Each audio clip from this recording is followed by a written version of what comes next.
ஹல்லேலூயா. கர்த்தருடைய பரிசுத்த நாமம் மகிமைப்படுவதாக. எத்தனை பேர் சந்தோஷமாக, எத்தனை பேர் உறுதியாக விசுவாசத்தில் நிலைத்து நிற்கிறீர்கள்? அவர் வரும்போது விசுவாசத்தை காண்பாரோ என்று பார்க்கிறோம். நம்முடைய விசுவாசத்தை காத்துக்கொள்வோம். நான் ஆராதிக்கிற தேவன் உண்மையுள்ளவர், அவர் நல்லவராகவே இருக்கிறார். எத்தனை பேர் விசுவாசிக்கிறீங்க? அவர் மரணத்தை ஜெயித்தவர். ஒரு வசனத்தை நாம் வாசித்து நாம் பாடி ஆராதிக்க போகிறோம். இந்த உயிர் தெழுந்த நாள் காலை வேளையிலே நாம் இணைந்து ஆராதிக்க போகிறோம். 1 கொரிந்தியர் 15வது அதிகாரத்தில் 55, 56, 57 வசனங்களை என்னோடு கூட சேர்ந்து வாசியுங்கள். மரணமே உன் கூர் எங்கே? பாதாளமே உன் ஜெயம் எங்கே? மரணத்தின் கூர் பாவம், பாவத்தின் பலன் நியாயப்பிரமாணம். நம்முடைய கர்த்தராகிய இயேசு கிறிஸ்துவினாலே நமக்கு ஜெயம் கொடுக்கிற தேவனுக்கு ஸ்தோத்திரம். நம்முடைய கர்த்தராகிய இயேசு கிறிஸ்துவினாலே நமக்கு ஜெயம் கொடுக்கிற தேவனுக்கு ஸ்தோத்திரம். அவர் இந்த உலகத்தை ஜெயித்தார். பாவத்தை ஜெயித்தார். ஆண்டவர் சொல்லியிருக்கிறார், உலகத்திலே உங்களுக்கு உபத்திரவம் உண்டு, ஆனாலும் திடன் கொள்ளுங்கள், நான் உலகத்தை ஜெயித்தேன்.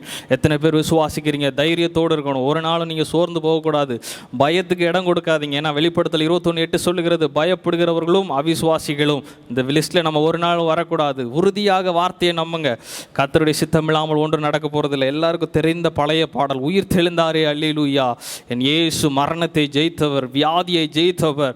அவர் எனக்குள் இருக்கிறபடியினால் என்னை எதுவும் அணுக முடியாது, எதுவும் உங்களை சேதப்படுத்த முடியாது என்று விசுவாசத்தோடு நாம் பாட போகிறோம். எல்லாருக்கும் தெரிந்த இந்த பாடலை கரங்களை தட்டி பாடுவோமா? உயிர் தெழுந்தாரே அல்லேலூயா, ஜெயித்தெழுந்தாரே. உயிருடன் எழுந்தவர், உயிருடன் எழுந்த மீட்பரேசு சொந்தமானாரே. உயிருடன் எழுந்தவர், உயிருடன் எழுந்த மீட்பரேசு சொந்தமானாரே.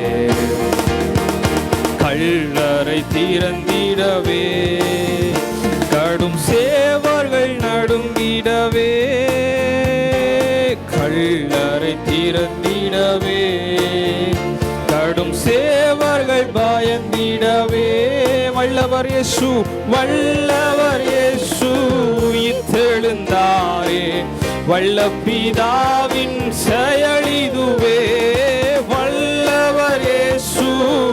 ஆண்டவர் ஆராதிங்க. ஆண்டவரே, வல்ல பிதாவின் செயலிதுவே, உயிர்த்தெழுந்தாரே அல்லேலூயா, ஜெயித்தெழுந்தாரே.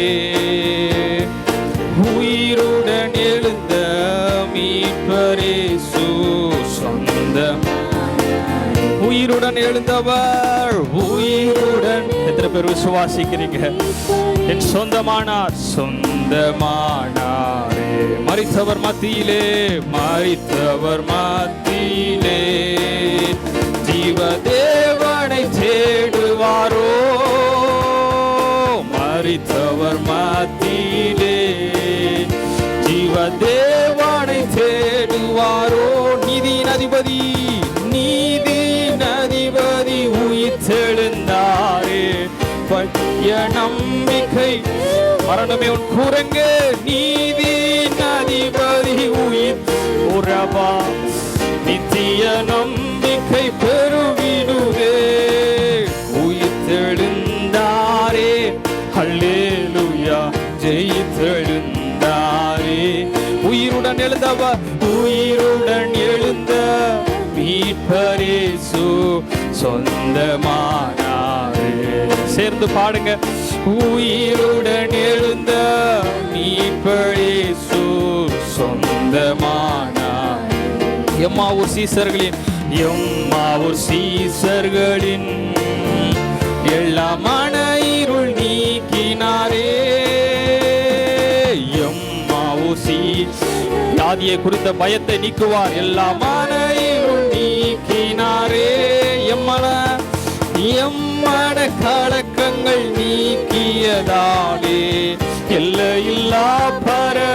இயேசுவை பாருங்க. ஆண்டவரே, என் மன கலக்கங்கள் நீக்கியதாலே எல்லையில்லா பரமானந்தமே. உயிர்த்தெழுந்தாரே அல்லேலூயா, ஜெயித்தெழுந்தாரே. உயிருடன் எழுந்தவர், உயிருடன் எழுந்த சொந்தமா. உயிருடன் எழுந்தவர், உயிருடன் எழுந்த மீட்பர் இயேசு சொந்தமானார். மரணமின் கூரங்கே, மரணமுன் கூரங்கே, பாதாளம் பாதாளமுன் ஜெயம் இங்கே. மரணம் கூரங்கே, பாதாளம் பாதாளமுன் ஜெயம் இங்கே. சாவையும் சாவையும் பேயையும் ஜெயித்தார், சபையோரே துதி சாட்சிடுவோம். சாவையும் நோயையும் பேயையும் ஜெயித்தார், சபையோரே. சபையே நீ ஜெயித்த ஆண்டவரை ஆராதிக்கிறாய். உயிர்த்தெழுந்தாரே, ஹல்லேலூயா. ஜெயித்து பயம் வேண்டாம், கலக்கம் வேண்டாம். உயிரோடு எழுந்தவர், உயிருடன் எழு உன் மீட்பர், மீட்பர் இயேசு சொந்தமானார். உயிருடன் எழுந்த, உயிருடன் எழுந்த மீட்பர் இயேசு சொந்த. பரிசுத்தப்படுத்துங்க கேட்போமா? பரிசுத்தமாகுதலை, பரிசுத்தமாகுதலை பயத்தோடு பயத்தோடு காத்துடுவோ. சொல்லுங்க, பரிசுத்தமாகுதலை பயத்தோடு என்றும் காத்திடுவோ. எக்காலம் தொடிக்கையில், எக்காலம் தொடிக்கையில் மறுரூபமாவோ. எழும்புவோமே மகிமையிலே. எக்காலம் என் ராஜா வரப்போகிறார், என் மீட்பர் உயிரோடு வரப்போகிறார். என்னை அழைத்து செல்லும்படி சொல்லுங்க. மகிமையிலே உயிர்த்தெழுந்தாரே, அல்லேலூயா. ஜெயித்தெழுந்தாரே, உயிருடன் எழுந்தவர், உயிருடன் எழுந்த சொந்தமானாரே. உயிருடன் உயிருடன் எழுந்த மீட்பர் இயேசு சொந்தமானாரே. உயிருடன் எழுந்தவர், உயிருடன் எழுந்த மீட்பர் இயேசு சொந்தமானாரே. ஹல்லேலூயா, ஹல்லேலூயா. இந்த நாட்களில் அநேக பேர் பட்டணத்தில் இருக்க பயப்படுறாங்க. பட்டணத்தில் வியாதி பெருகுகிறதை கண்டு கிராமத்துக்கு போயிருக்கலாம் என்று நான் சொல்லுகிறேன். நாம் ஆராதிக்கிறவர் அவர் ஒரு கிராமத்தின் தெய்வம் அல்ல, ஒரு பட்டணத்தின் தெய்வம் அல்ல. அவர் அண்ட சராசரங்களையும் சிருஷ்டித்தவர். நீங்கள் எங்கே இருந்தாலும் அவர் உங்களை பாதுகாப்பதற்கு உண்மை உள்ளவராக இருக்கிறார். எத்தனை பேர் விசுவாசத்தோடு ஆண்டவரை ஸ்தோத்திரம் பண்றீங்க? ஆண்டவரே, நான் எந்த இடத்துல இருந்தாலும் அக்கினி சுவாலையில தூக்கி உங்களை போட்டாலும் கர்த்தர் உங்களை தெரிந்தெடுத்தது நிச்சயமானால், சிங்க கபியிலே போட்டாலும், உங்களுக்கு விரோதமாய் கற்களை எறிந்து உங்களை காயப்படுத்தினாலும், விழுந்த இடத்துல நீங்கள் எழும்பி நின்று ஊழியம் செய்வதற்கு கர்த்தர் உங்களை பயன்படுத்துவார். எத்தனை பேர் விசுவாசிக்கிறீங்க? என் ஆண்டவர் உலகத்தை ஜெயித்தவர், பாவத்தை ஜெயித்தவர், பிசாசை ஜெயித்தவர். ஹல்லேலூயா. இயேசு கிறிஸ்துவின் நாமத்தினால பயத்தின் எண்ணங்கள் விலகட்டும் என்று சொல்லுங்க. ஆண்டவரே, எங்களுக்குள்ளே இருக்கிற பயத்தின் எண்ணங்கள் எங்களை விட்டு விலகட்டும். ஒருபோதும் பயத்துக்கு இடம் கொடுக்காதீங்க. ஆண்டவர் சொல்லுகிறார், பயப்படாதீங்க. ஒவ்வொரு தடவையும் ஆண்டவர் சொல்லும் போதெல்லாம் சொல்றார்.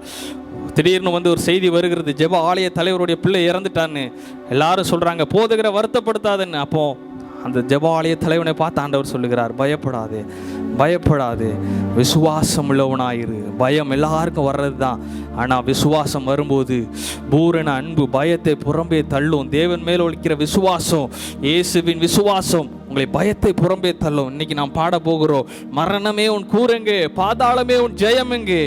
உங்கள் ஜீவன் கிறிஸ்து இயேசுவுக்குள்ளாக மறைந்திருக்கிறது. இந்த ஒரே ஒரு சரணத்தை மீண்டுமாக கரங்களை தட்டி, மரணமே கூரெங்கே, மரணம் உன் கூரெங்கே, பாதாளம் பாதாளம் உன் ஜெயம் எங்கே.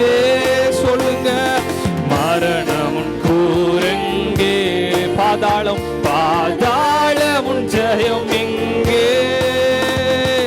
சாவையும் நோய்கள் எல்லாம் விலகுவதாக. சபையோரே தூதி, இயேசு சிலுவையில் எல்லாவற்றையும், சாவையும் நோயையும்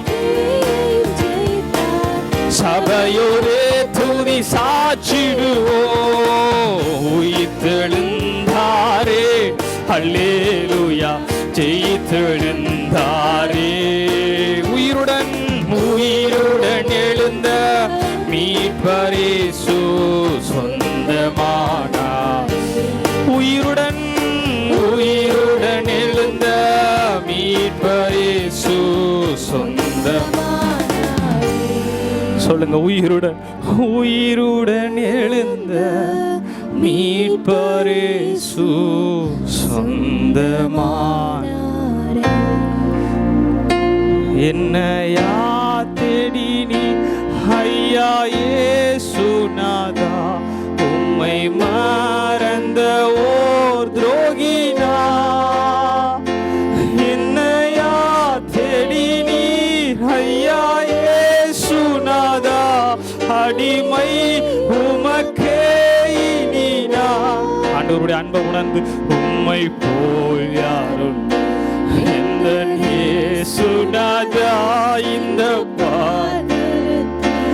உம்மை போல் யாருண்டு, உம்மை போல் யாருண்டப்பா, உம்மை போல் யாருண்டு எந்த இயேசுநாதா, இந்த உம்மை. கரங்களை உயர்த்தி பாவத்தின் பிடியில் சிக்கினான் உழன்றேன், தேவா தம் அன்பினால் மன்னித்தீ. சொல்லுங்க.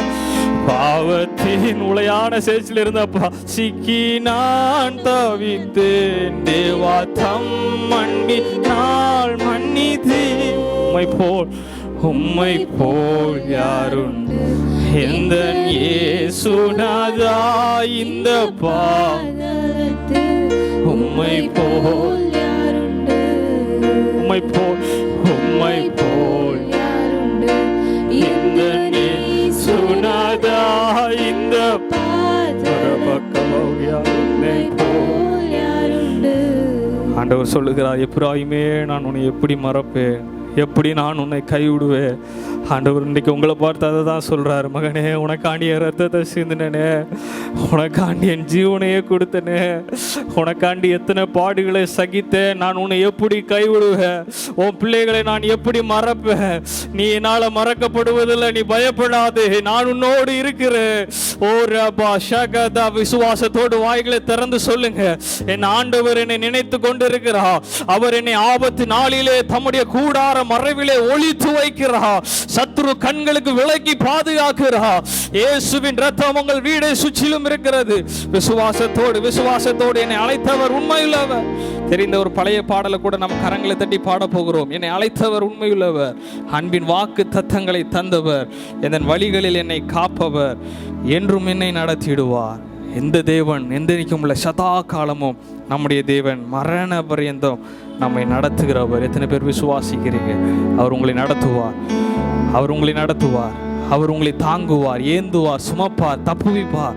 விசுவாசத்தோடு இந்த பழைய பாடலை கரங்களை தட்டி பாட போகிறோம். என்னை அழைத்தவர் உண்மையுள்ளவர், அன்பின் வாக்கு தத்தங்களை தந்தவர், என்னை அழைத்தவர் உண்மையுள்ளவர், அன்பின் வாக்கு தத்தங்களை தந்தவர், எந்த வழிகளில் என்னை காப்பவர், என்றும் என்னை நடத்திடும். விசுவாசத்தோடு அறிக்கை செய்யுங்க. என்னை அழைத்தவர் உண்மையுள்ளவர், அன்பின் வாக்கு. எத்தனை வாக்கு தத்தம் தந்தாரே. விசுவாசத்தோடு எந்த வழிகளில் என்னை காப்பவர், என்றும் என்னை நடத்திடுவார், என்றும் என்னை நடத்திடு. தடைகள் உன் வாழ்க்கையில், தடைகள் உன் பாதையிலே, பெரும் துன்ப வேலைகளில். சொல்லுங்க. தடைகள் அப்பா, தடைகள் வந்த போதிலும் எங்கள் தேவன் இருக்கிறீரப்பா. ஒரு அப்பா, பதறாமல் இயேசுவை நம்பு, பதறாமல் இயேசுவை நம்பு, புது பாதை திறந்திடுவார். என்னை அழைத்தவர் உண்மையுள்ளவர், அன்பின் வாக்கு தத்தங்களை தந்தவர், எந்த வழிகளில் என்னை. உன்னை உண்டாக்கினவர், அவர் உறங்குவதும் இல்லை தூங்குவதும் இல்லை. விசுவாசத்தோடு என்னை அழைத்தவர் உண்மை நிறைவேற்றிடுவார், தம் நாமத்தினால் செய்ய முடியாதவைகள் ஒன்றும் இல்லை. நிறைவேற்றிடுவார், தம் நாமத்தினால் செய்ய முடியாதவைகள் ஒன்றும் இல்லை. சிங்க கேபிலோ அக்னியிலும் சிங்கக்கெபியிலோ அக்கினியிலும் அவர் சமூகம் உள்ளதினா என்னை அழைத்தவர் அவர் உண்மையுள்ளவர், அவர் உண்மையுள்ளவர். அன்பின் வாக்கு தத்தங்களை தந்தவர். எந்த வழி அவர் மனுஷன் அல்ல, பொய் சொல்ல அவர் மனிதன் அல்ல. என்றும் என்னை நடத்திடுவார், என்றும் என்னை கடல் அலை போல் துயரங்கள் சூழ்ந்தாலும் வியாதியினால் உடல் களைத்தாலும், கடல் அலை போல் துயரங்கள் சூழ்ந்தாலும் வியாதியினால் உடல் உந்தன் அருகில் இயேசு வருவார், உந்தன் அருகில் இயேசு வருவார். விசுவாசத்தால் அவரை துதி, என்னை அழைத்தவர் உண்மையுள்ளவர். விசுவாசிக்கிறவங்க அன்பின் வாக்கு தத்தங்களை தந்தவர், எந்தன் வழிகளில் என்னை காப்பவர், என்றும் என்னை நடத்திடுவார், என்றும் என்னை நடத்திடுவார். நிறைவேற்றிடுவார் தம் நாமத்தினால் செய்ய முடியாதவைகள், நிறைவேற்றிடுவார் தம் நாமத்தினால் செய்ய முடியாதவைகள் ஒன்றுமில்லை. சிங்கக்கெபியிலோ அக்கினியிலோ, சிங்கக்கெபியிலோ அக்கினியிலோ அவர் சமூகம் உள்ளதினா என்னை அழைத்தவர் உண்மையுள்ளவர். அன்பின் வாக்கு தத்தங்களை தந்தவர், எந்தன் வழிகளில் என்னை காப்பவர், என்றும் என்னை நடத்திடுவார், என்றும் என்னை நடத்திடுவார். ஒரு 2 நிமிடம் வாய்களை திறந்து ஸ்தோத்திரிங்க. நிறைவேற்றிடுவார் தம் நாமத்தினாலே, செய்ய முடியாதவைகள் ஒன்றுமே இல்லை. இந்த வேளையில கூட நீங்க விசுவாசத்தோடு ஜெபம் பண்ணுங்க. ஆண்டவரே, உம்மால செய்ய முடியாதவைகள் ஒன்றுமே இல்லப்பா. நீ நினைத்தால் திராட்சை ரசத்தை அப்பா தண்ணீரை திராட்சை ரசமாக மாற்றுகிறவர். ஹல்லேலூயா. தண்ணீரை 2ஆக பிளக்கிறவர். ஓ, தண்ணீரை ரத்தமாக மாற்றுகிறவர். ஓ, உம்மாலே செய்யக்கூடாத அதிசயமான காரியங்கள் ஒன்றுமில்லப்பா.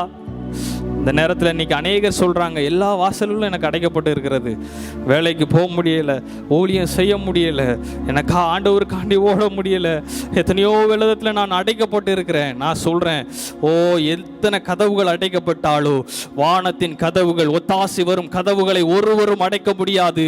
ஜெயமோ கர்த்தராலே வரும், உங்களுக்கு உதவி பரலோகத்திலிருந்து வரும். நீங்கள் விசுவாசிங்க, வானத்தையும் பூமியும் உண்டாக்கின கர்த்தரிடத்திலிருந்து உங்களுக்கு ஒத்தாசை வரும். உங்கள் காலை அவர் தள்ளாட ஓ, கர்த்தரிடத்துல மனமகிழ்ச்சியாயிருங்க. ஆண்டவர் எனக்கு குறித்ததை நிறைவேற்றுவா. ஹல்லேலூயா, ஹல்லேலூயா. எத்தனை வியாதி பலவீனங்கள், ஒருவேளை எத்தனையோ நோய்களுக்கான அறிகுறிகள் போல காண்டு நீங்க சோர்ந்து போனீர்களோ, ஆண்டவர் இன்னைக்கு சொல்றார், மகனே, என்னால செய்ய முடியாத காரியம் ஒன்றுமே இல்லை மகனே. செத்து போய் 4 நாள் ஆன லாசருவை உயிரோடு எழுப்ப முடியுமே, ஆனால் உன்னை என் சுகப்படுத்த என்னால முடியாதா? என்னை விசுவாசிக்க மாட்டாயா? வாய்களை திறந்து ஒரு சரணத்தை மாத்திரம் நிறைவேற்றிடுவார் தம்முடைய நாமத்தினால். செய்ய முடியாதவைகள் ஒன்றுமில்லை.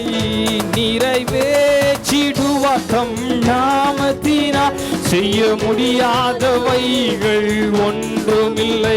நிறைவேற்றிடுவார் தம் நாமத்தினால், செய்ய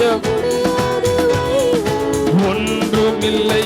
சிங்கக்கெபியிலோ அக்னியிலோ, சிங்கக்கெபியிலோ அக்னியிலோ அவர் சமூகம் உள்ளதினால் என்னை அழைத்தவர் உண்மையுள்ளவர்.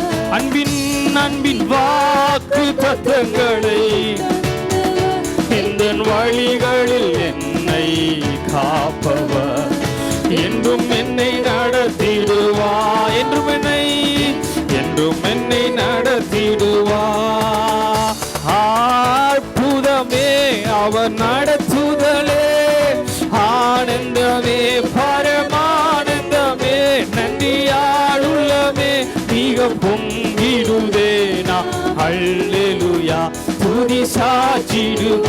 நன்றியால் உள்ளமே, நன்றியோடு ஆண்டவரை ஸ்தோத்திரம் பண்ணுங்க. அநேகருடைய ஸ்தோத்திரத்தினால கிருபை பெருகுது. இதுவோ இந்த வண்ணாந்திர யாத்திரையில் இன்பராம் இயேசு நம்மோடிருப்பா. போகையிலும் நாம் வருகையிலும் புகழிடமானதால் சோத்தரிப்போமே.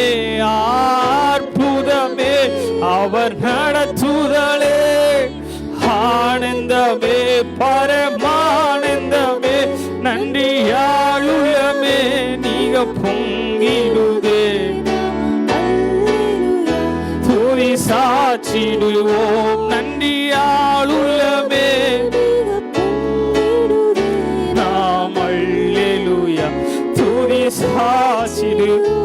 நான் ஆண்டவரை ரொம்ப அதிகமாக நேசிக்கிறேன். ஆனால் இந்த உபத்திரவம் என்னுடைய வாழ்க்கையில் ஏன் வந்துச்சு, இந்த போராட்டம் ஏன் எனக்கு வந்துச்சுன்னு சொல்லி சோர்வோடு இருக்கிறீர்களா? நான் சொல்லுகிறேன், அவர் உங்களை அழைத்தது உண்மையானால் அவர் குறித்த திட்டத்தை நிறைவேற்றி முடிக்கிற அளவுக்கு அவர் உங்களை கைவிடுவதில்லை. நான் உனக்கு சொன்னதை நிறைவேற்றும் அளவோ உன்னை நான் கைவிட போறதில்லை மகனே. நீ தைரியத்தோடு இரு. உன் ஓட்டத்தை எதுவும் தடை செய்ய முடியாது. வியாதி தடை செய்ய முடியாது, பிசாசு தடை செய்ய முடியாது, மனிதர்கள் தடை செய்ய முடியாது.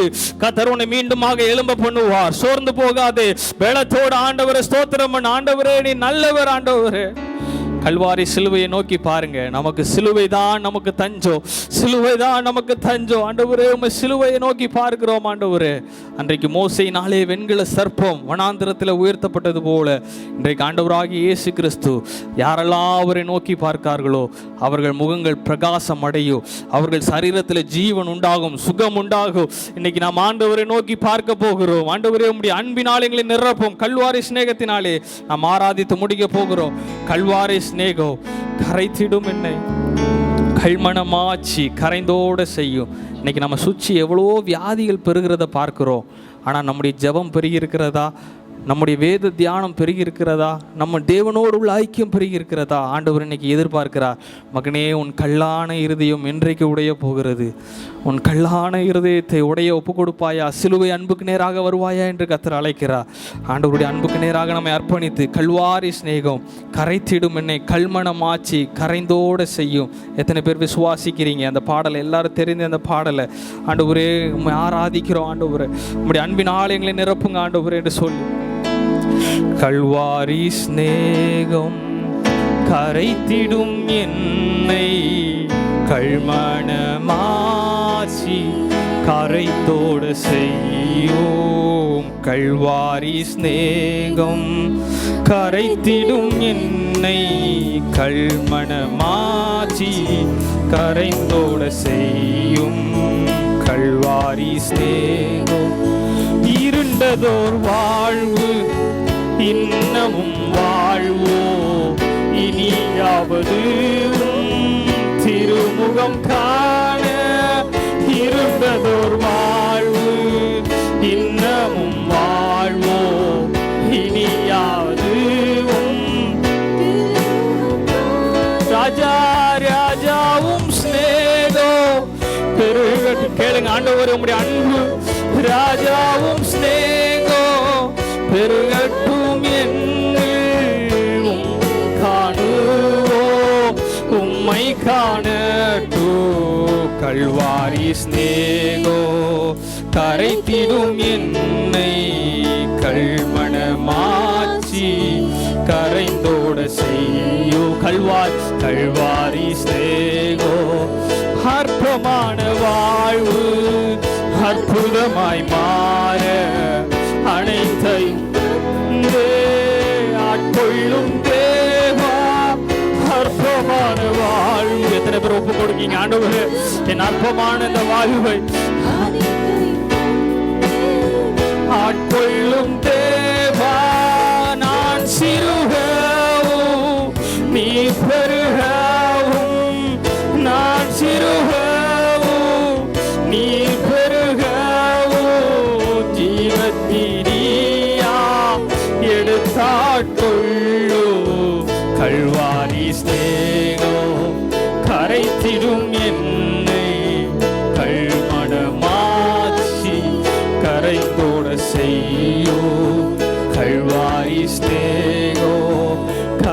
நடத்திடும் என்னை கல்மணமாச்சி கரைந்தோட எனக்காய் பேசிட நாவு வேண்டும், என்னை போல் அலைந்திட கால்கள் வேண்டும். எனக்காய் பேசிட நாவு வேண்டும், என்னை போல் அலைந்திட கால்கள் வேண்டும். எண்ணில் அன்புகுற ஆட்கள் வேண்டும், அதை உன்னிடம் கேட்கிறேன் தர வேண்டும். எண்ணில் அன்புகுற ஆட்கள் வேண்டும், அதை உன்னிடம் கேட்கிறேன் தர வேண்டும். மந்தையில் சேரா ஆடுகளே எங்கிலும் கோடி கோடி உண்டு, சிந்தையில் ஆன்ம பாரம் கொண்டேன். தேடுவோர் வா திருச்சபையே, மந்தையில் சேரா ஆடுகளே அழைக்கிறார் இயேசு, அவரிடம் பேசு நடத்திடுவா. எத்தனை பேர் விசுவாசிக்கீங்க? அழைக்கிறார் இயேசு, அவரிடம் பேசு நடத்திடுவா. ஆண்டவர் இன்னைக்கு ஒன்னே ஒன்று தான் எதிர்பார்க்கிறார். என் ஜனம், என்னை அறிந்திருக்கிற ஜனம் என்னை வெளிப்படுத்தவில்லையே. என் ஜனம் 2 தீங்கை செய்தார்கள், என் ஜனங்கள் என்னை விட்டு விட்டார்கள், தண்ணீர் நிற்காத வெடிப்புள்ள தொட்டிகளை தங்களுக்கு கண்டு உருவாக்கி கொண்டார்கள். அன்பு மகனே, ஆண்டவர் உன்னை கிரயத்துக்காக எடுத்திருக்கிறார். இன்னுமாக நீ மாம்சத்திலே போராடக்கூடாது, மாம்சத்தோடு வாழக்கூடாது. ஆண்டவர் உன்னை வேறு பிரிக்க அழைக்கிறார். என்னை போல பேசி வருவாயா? என்னை போல சுவிசேஷத்தை சொல்ல, என்னை போல ஜனங்கள் மேல் அன்போடு நடக்க. இன்னைக்கு அநேக வீடுகளில் கூக்குரலின் சத்தம் எழும்புகிறது, அன்பின் சத்தம் எழும்பவில்லை. அநேகர் அற்பமாக எண்ணுகிறோம். ஆண்டவர் சொல்லுகிறார், மகனே, என்னை போல பிறரை நேசிக்கிற மனிதனாக உன்னை வாழ ஒப்பு கொடுப்பாயா? இன்னும் எத்தனை நாட்கள் இந்த உலகத்துக்காக வாழ போகிறாய்? இயேசுவுக்காக வாழ ஒப்பு கொடுப்பாயா? நம்ம ஒப்பு கொடுக்கலாம். ஒப்பு கொடுக்கிற உமக்காக இந்த சிறிய கூட்டமாக இருந்தால் ஆண்டவரே, நாங்கள் ஒவ்வொருவரும் எங்களை ஆராதனையில மாத்திரமல்ல, ஒவ்வொரு நாள் உமக்காக வாழ ஒப்பு கொடுக்கிறோம் ஆண்டவரே. ஆண்டவர் அதை தான் எதிர்பார்க்கிறார். மனுஷரிடத்திலிருந்து வருகிற அங்கீகாரத்தை அவர் எதிர்பார்க்கிற தேவன் அல்ல. ஆண்டவர் உங்களை குறித்து சாட்சி சொல்லணும், இவன் என்னுடைய நேசகுமாரன், இவரிடத்துல நான் பிரியமாயிருக்கிறேன். ஆண்டவர் 30 வருஷம் சாட்சியோடு வாழ்ந்தார் தன்னுடைய வீட்டில். இன்னைக்கு அநேக பேர் வெளியரங்கமாக சாட்சி சொல்லலாம், மனிதர்களை குறித்து புகழ்ந்து சொல்லலாம். உங்கள் வீட்டிலே உங்கள் சாட்சி எப்படி இருக்கிறது? உங்கள் அந்தரங்க வாழ்க்கையில் உங்களுடைய சாட்சி எப்படி இருக்கிறது? ஆண்டவர் பார்க்கிறார். மகனே, கடைசி வரைக்கும் விசுவாசத்தை காத்துக்கொள்வாயா? தனிமையிலும் வறுமையிலும் எது இருந்தாலும் இருந்தாவில்லாட்டாலும் இயேசுவுக்காக வாழ ஒப்பு கொடுப்பாயா? இந்த சரணத்தை பாடி முடிக்க போகிறோம்.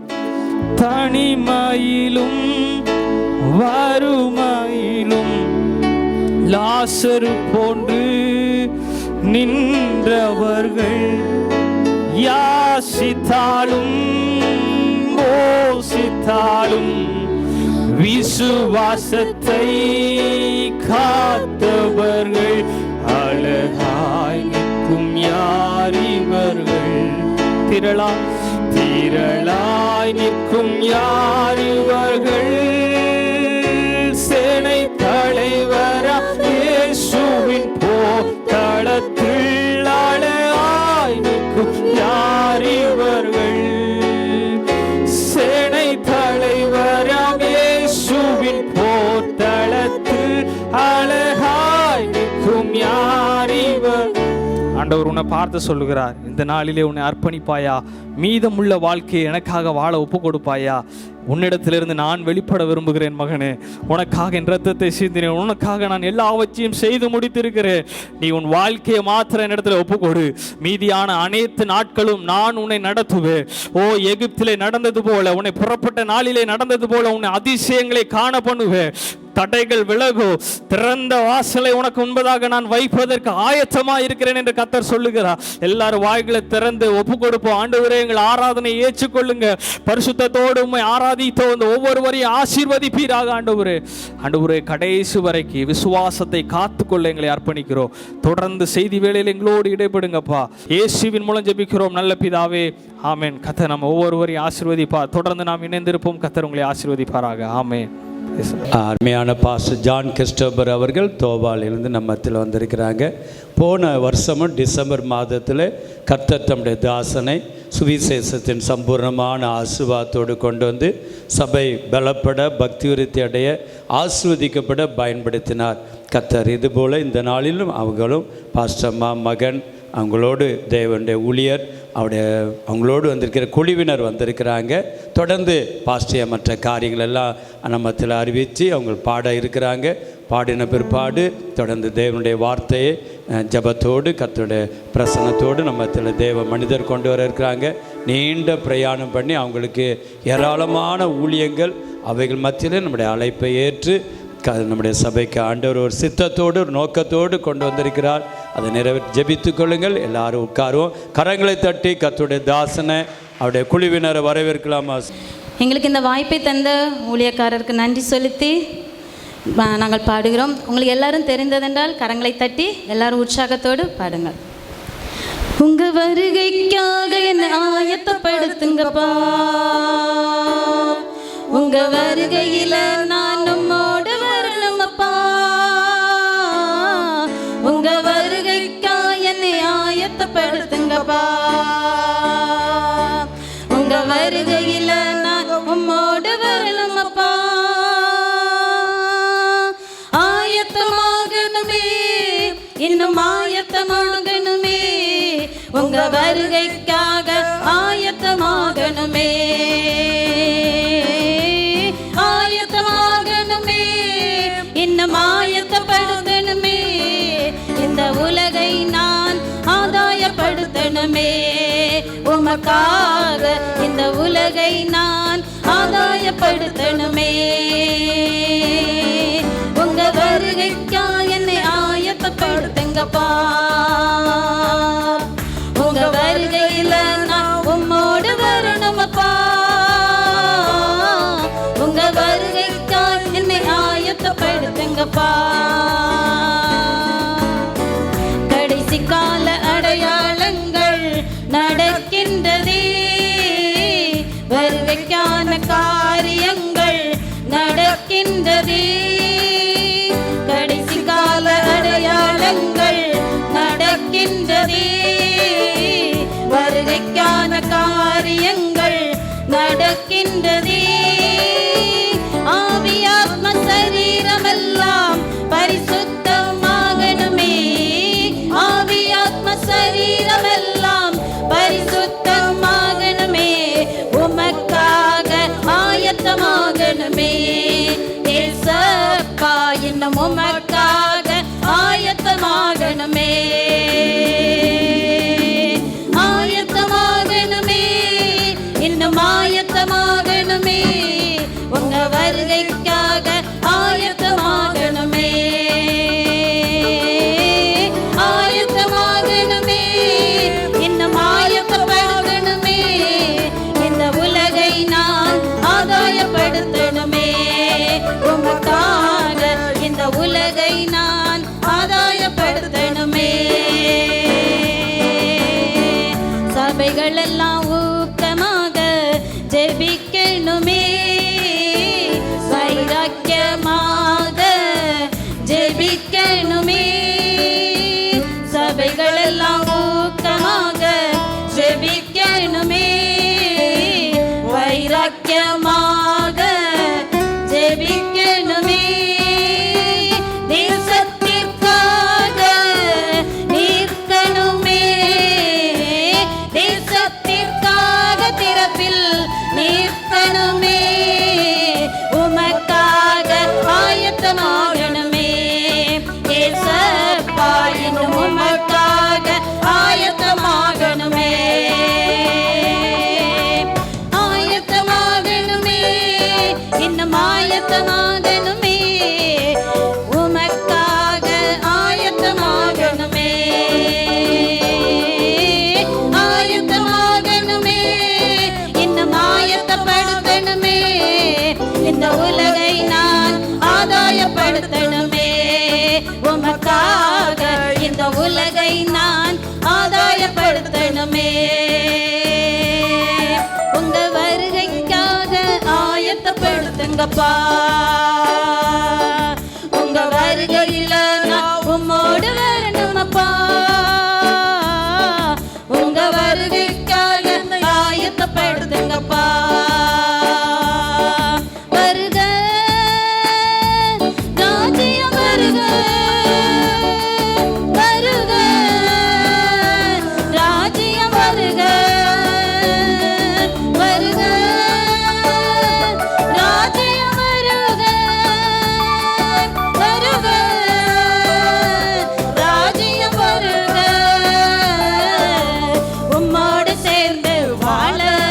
எனக்கு ஆசை.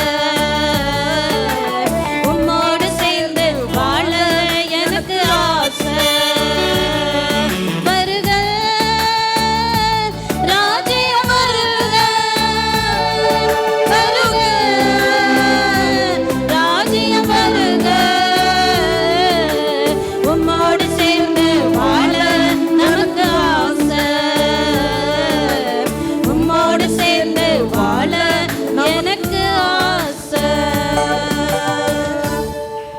ஹல்லேலூயா. கர்த்தருக்கு ஸ்தோத்திரம். ஆமென்.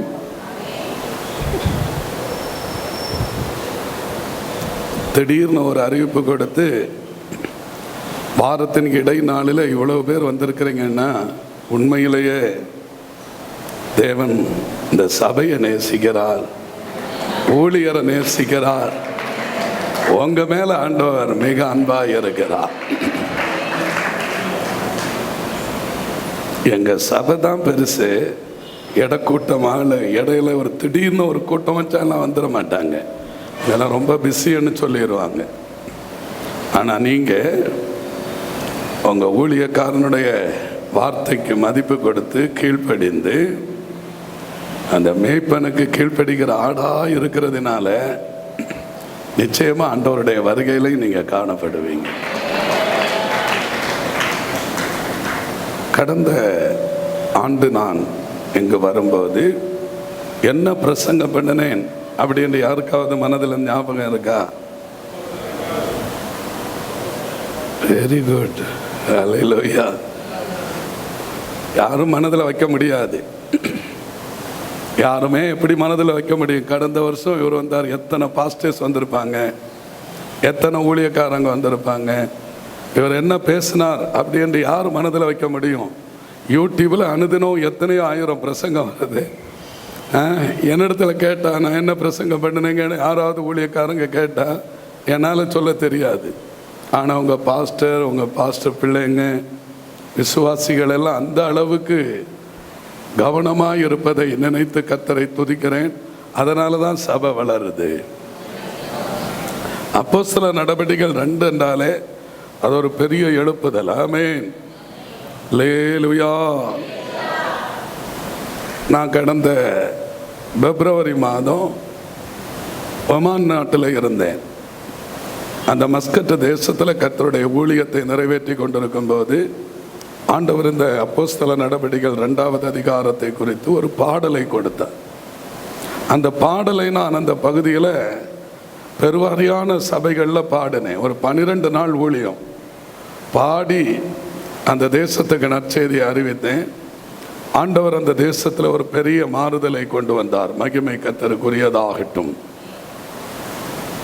பிரியமானவர்களே, இன்றைக்கும் உங்களோடு சில காரியங்களை நான் பகிர்ந்து கொள்வதற்காக ஆண்டவர் என்னை இந்த இடத்துல கொண்டு வந்திருக்கிறார்.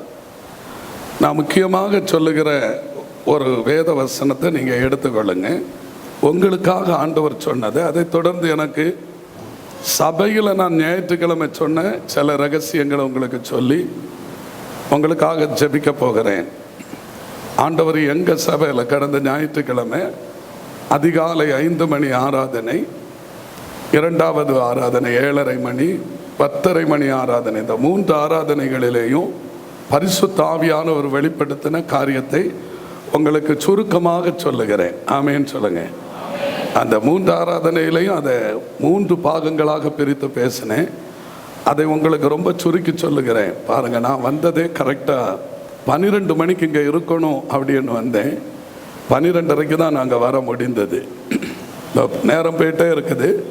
ஆனால் சரியான நேரத்தில் நான் உங்களை ஆண்டவருடைய சித்தத்தின்படி இந்த ஆராதனையை முடித்து ஆசீர்வாதத்தோடு நீங்கள் வீடுகளுக்கு போக கர்த்தர் கிருபை செய்வாராக. எனக்காக ஜெபித்து கொள்ளுங்க, ஜெபத்தோடு கேளுங்க. கர்த்தருக்கு ஸ்தோத்திரம். நீங்கள் எடுத்துக்கொள்ளுங்க சங்கீதம் 27 அதனுடைய 4, 5 ஆகிய 2 வசனங்களை இன்றைக்கு அதிகாலையில் நான் கர்த்தருடைய ஆலயத்தில் தேவ சமூகத்தில் காத்திருந்து முழங்கால் படியிட்டு ஜெபித்து கொண்டிருந்தேன். இன்றைக்கு காலையில் கர்த்தர் வெளிப்படுத்தினதை, உங்கள் சபைக்காக வெளிப்படுத்தினதை நான் சொல்லி, அதை தொடர்ந்து ஆண்டவர் எனக்கு சொன்ன காரியங்கள் எல்லாம் சொல்லி நான் ஆண்டவருடைய சித்தத்தின்படி இன்றைக்கு இந்த ஆராதனை நிறைவேற ஆண்டவர் உதவி செய்யட்டும். உண்மையிலேயே இந்த சபையில் ஒரு மகா பெரிய எழுப்புதல் வரப்போகிறது. ஆமென்.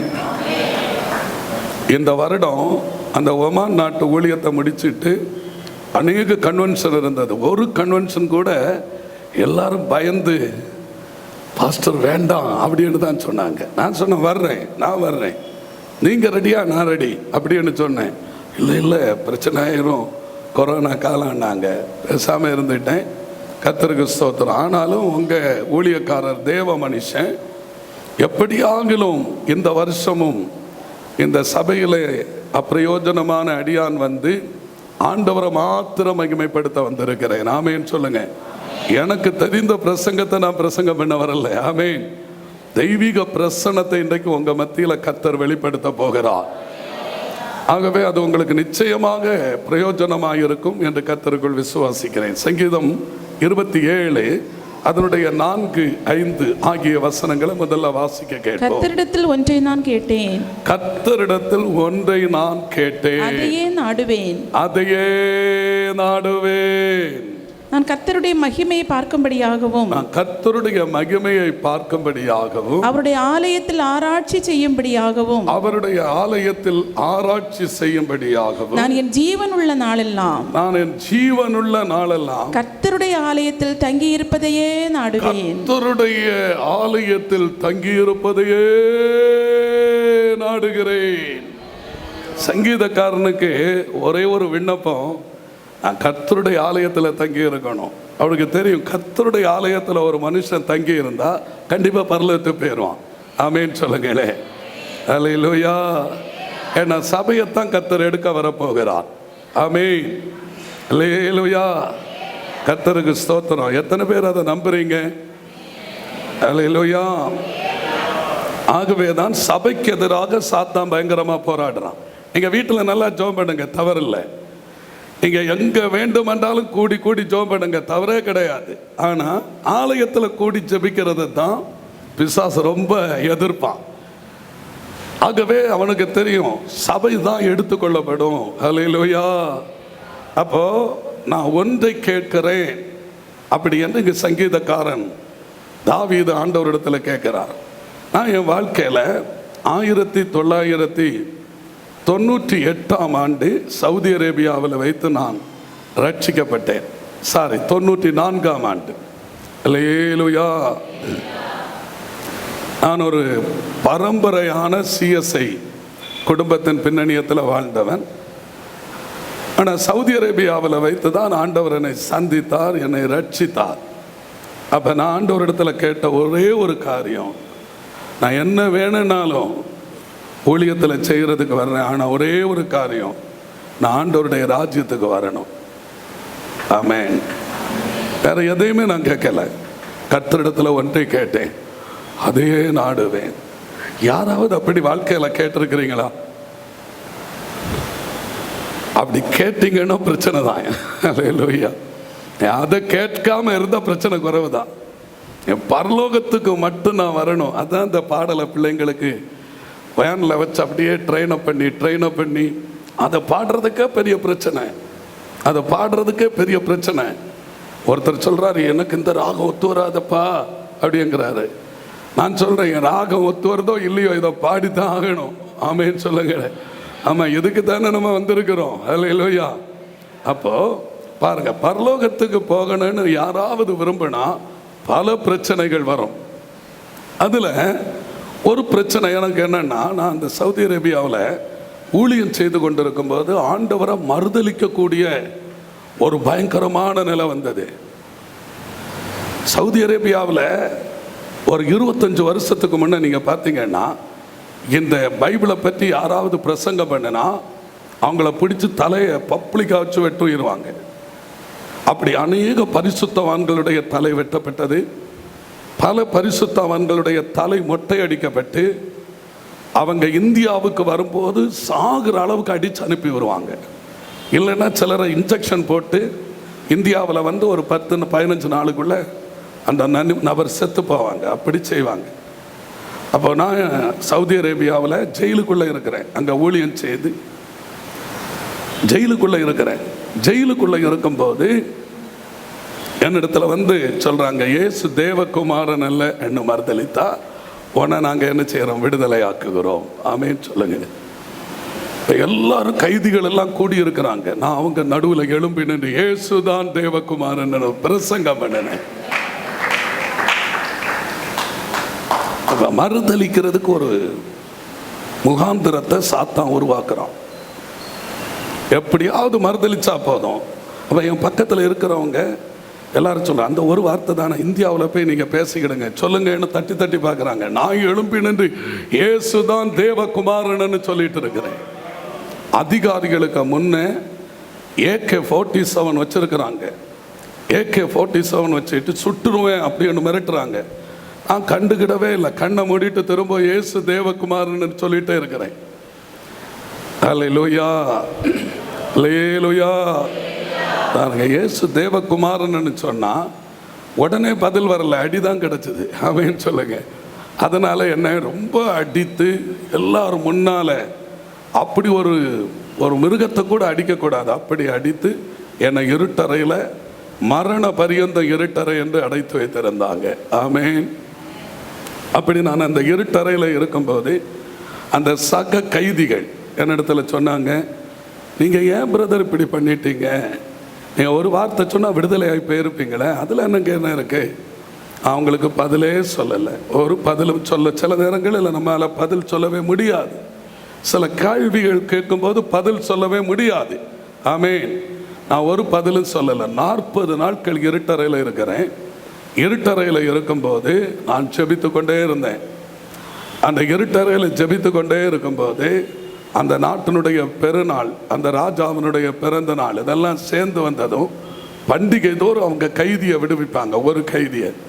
அப்படி அந்த சவுதி அரேபியாவில் உள்ள எல்லா கைதிகளுடைய பேரை கம்ப்யூட்டரில் போட்டு கிளிக் பண்ணும்போது என்னுடைய பெயர் வந்தது. அல்லேலூயா சொல்லுங்களே. ஆமேன். பார்த்தீங்களா, உடனே பதில் வரல. எல்லாரும் சொல்கிறாங்க, இவ்வளோ அடி வாங்கினீங்களே, உங்களுக்கு கொஞ்சம் உணர்வில்லையா? இந்தியாவில் போய் நம்ம சுதந்திர நாடு, இங்கே வந்ததுக்கு பிறகு தான் தெரியும் நம்ம நாட்டினுடைய சுதந்திரம் எப்படி இருக்குன்னு. அப்புறமா சொல்கிறேன். கர்த்தருக்கு ஸ்தோத்திரம். அப்போது அங்கே மறுதளிக்காமல் ஆண்டவர் என்னை இந்தியாவுக்கு கொண்டு வந்தார். அல்லேலூயா. இப்போ இந்தியாவுக்கு வந்தது எங்கள் வீட்டில் பயங்கர பிரச்சனை. நான் வந்த உடனே நான் சொல்லிட்டேன், நான் மறுபடி பிறந்துட்டேன், நான் ஆவிக்குரிய சபைக்கு போயிட்டு இருக்கிறேன். அப்படி என்னது தான் பிரச்சனை. வீட்டில் எல்லாரும் கொந்தளிக்கிறாங்க. எங்கள் குடும்பத்தில் 80 போதகர்கள், ஆர்டினேஷன் வாங்கின 80 போதகர்கள் எங்கள் குடும்பத்தில். கன்னியாகுமரி அத்தியட்சாதீனத்தையே கண்ட்ரோல் பண்ணுற ஒரு குடும்பம். அப்போ எல்லாரும் பயங்கரமாக கொந்தளிக்கிறாங்க. பேசாமல் இருந்துக்கோ, நீ இந்த மாதிரி சொன்னதெல்லாம் வச்சுக்கோ, அதை அங்கே வச்சுக்கோ, இங்கே வந்து சொல்லாத இருந்துக்கோ. நான் இங்கேயும் நான் சொன்னேன், கர்த்தர் ஜீவிக்கிறார். ஆமேன். என்னை எல்லாரும் பைத்தியக்காரனாக்கிட்டாங்க. நான் தெருவில் நின்று பிரசங்கம் பண்ணுவேன். ஆமேன்னு சொல்லுங்க. எங்கள் சொந்தக்காரங்க எல்லாம் வீட்டில் வந்து சொல்லுவாங்க, இவனுக்கு ஏதோ பிரச்சனை ஆகிட்டு, இவனை ஏதாவது மென்டல் ஹாஸ்பிட்டலில் கொண்டு போயிருங்க, நம்ம குடும்பத்துக்கு பேரை அவமானப்படுத்திட்டு இருக்கிறான், தெருவில் நின்று பேசுகிறான், எல்லாரும் ரட்சிக்கப்படுங்க, தண்ணீரில் மூழ்கி ஞானஸ்நானம் எடுங்க, பரலோகத்துக்கு போங்க அப்படின்னு பேசிகிட்டே இருக்கிறான். அதனால் இவனுக்கு ஏதோ மெண்டல் ஆகிட்டு அப்படின்னு சொல்ல ஆரம்பித்தாங்க. ஆனாலும் கர்த்தர் என்னை திடப்படுத்தினார். ஆமேன்னு சொல்லுங்க. கர்த்தருக்கு ஸ்தோத்திரம். அதுக்கப்புறமா குடும்பத்தார் எல்லாரும் கர்த்தர் என்னை பயன்படுத்துகிறதை பார்த்து கொஞ்சம் ஓய்ந்து கொண்டார்கள். நான் எங்கள் CSA திருச்சபையில் போயே பிரசங்கம் பண்ணினேன். ஆமேன். அல்லேலூயா. கர்த்தர் அங்கே கிரியை செய்தார். அங்கிருந்து அநேகர் ஞானஸ்நானம் எடுத்தாங்க. ஆமேன். ஆண்டவர் கிரியை செய்ய ஆரம்பித்ததும் கொஞ்ச நாளுக்குள்ள கர்த்தர் எனக்கு ஏற்ற துணையை ஏற்படுத்தினார். ஏற்ற துணை ஏற்பட்டு பல வருஷம் குழந்தை இல்லை. ஆமேன்னு சொல்லுங்க. உடனே அடுத்த பிரச்சனை எழுப்புறாங்க. பாரு, நாங்கள் எல்லாம் இப்படி இருந்ததுனால குழந்தை கிடச்சி, நீ இப்படி இருந்ததுனால குழந்தை கிடைக்கல. அடுத்த பிரச்சனை. அப்போது நாங்கள் ஜெபம் பண்ணணும். எல்லா டாக்டர்ஸும் கைவிட்டாங்க. என் மனைவிக்கு இனி குழந்தையே பிறக்காது அப்படிங்கிற அளவில் ஒரு பெரிய மேஜர் ஆப்ரேஷன் முடிந்து இனி கர்ப்பத்தின் கனியே கிடைக்காது. அவர் தான் இங்கே நின்று பாடினார், மூத்த பையன். கர்த்தருக்கு ஸ்தோத்திரம். ஆண்டவர் எங்களுக்கு இறங்கி வயிற்றுக்குள்ள ஒரு பையை உருவாக்கி பையனை தந்தார். ஆமேன். இப்போ முதல் சாட்சி சவுதி அரேபியா ஜெயிலுக்குள்ள, உங்களுக்கு எல்லாம் சொன்னால் தான் தெரியும், யாருக்கும் தெரியாது.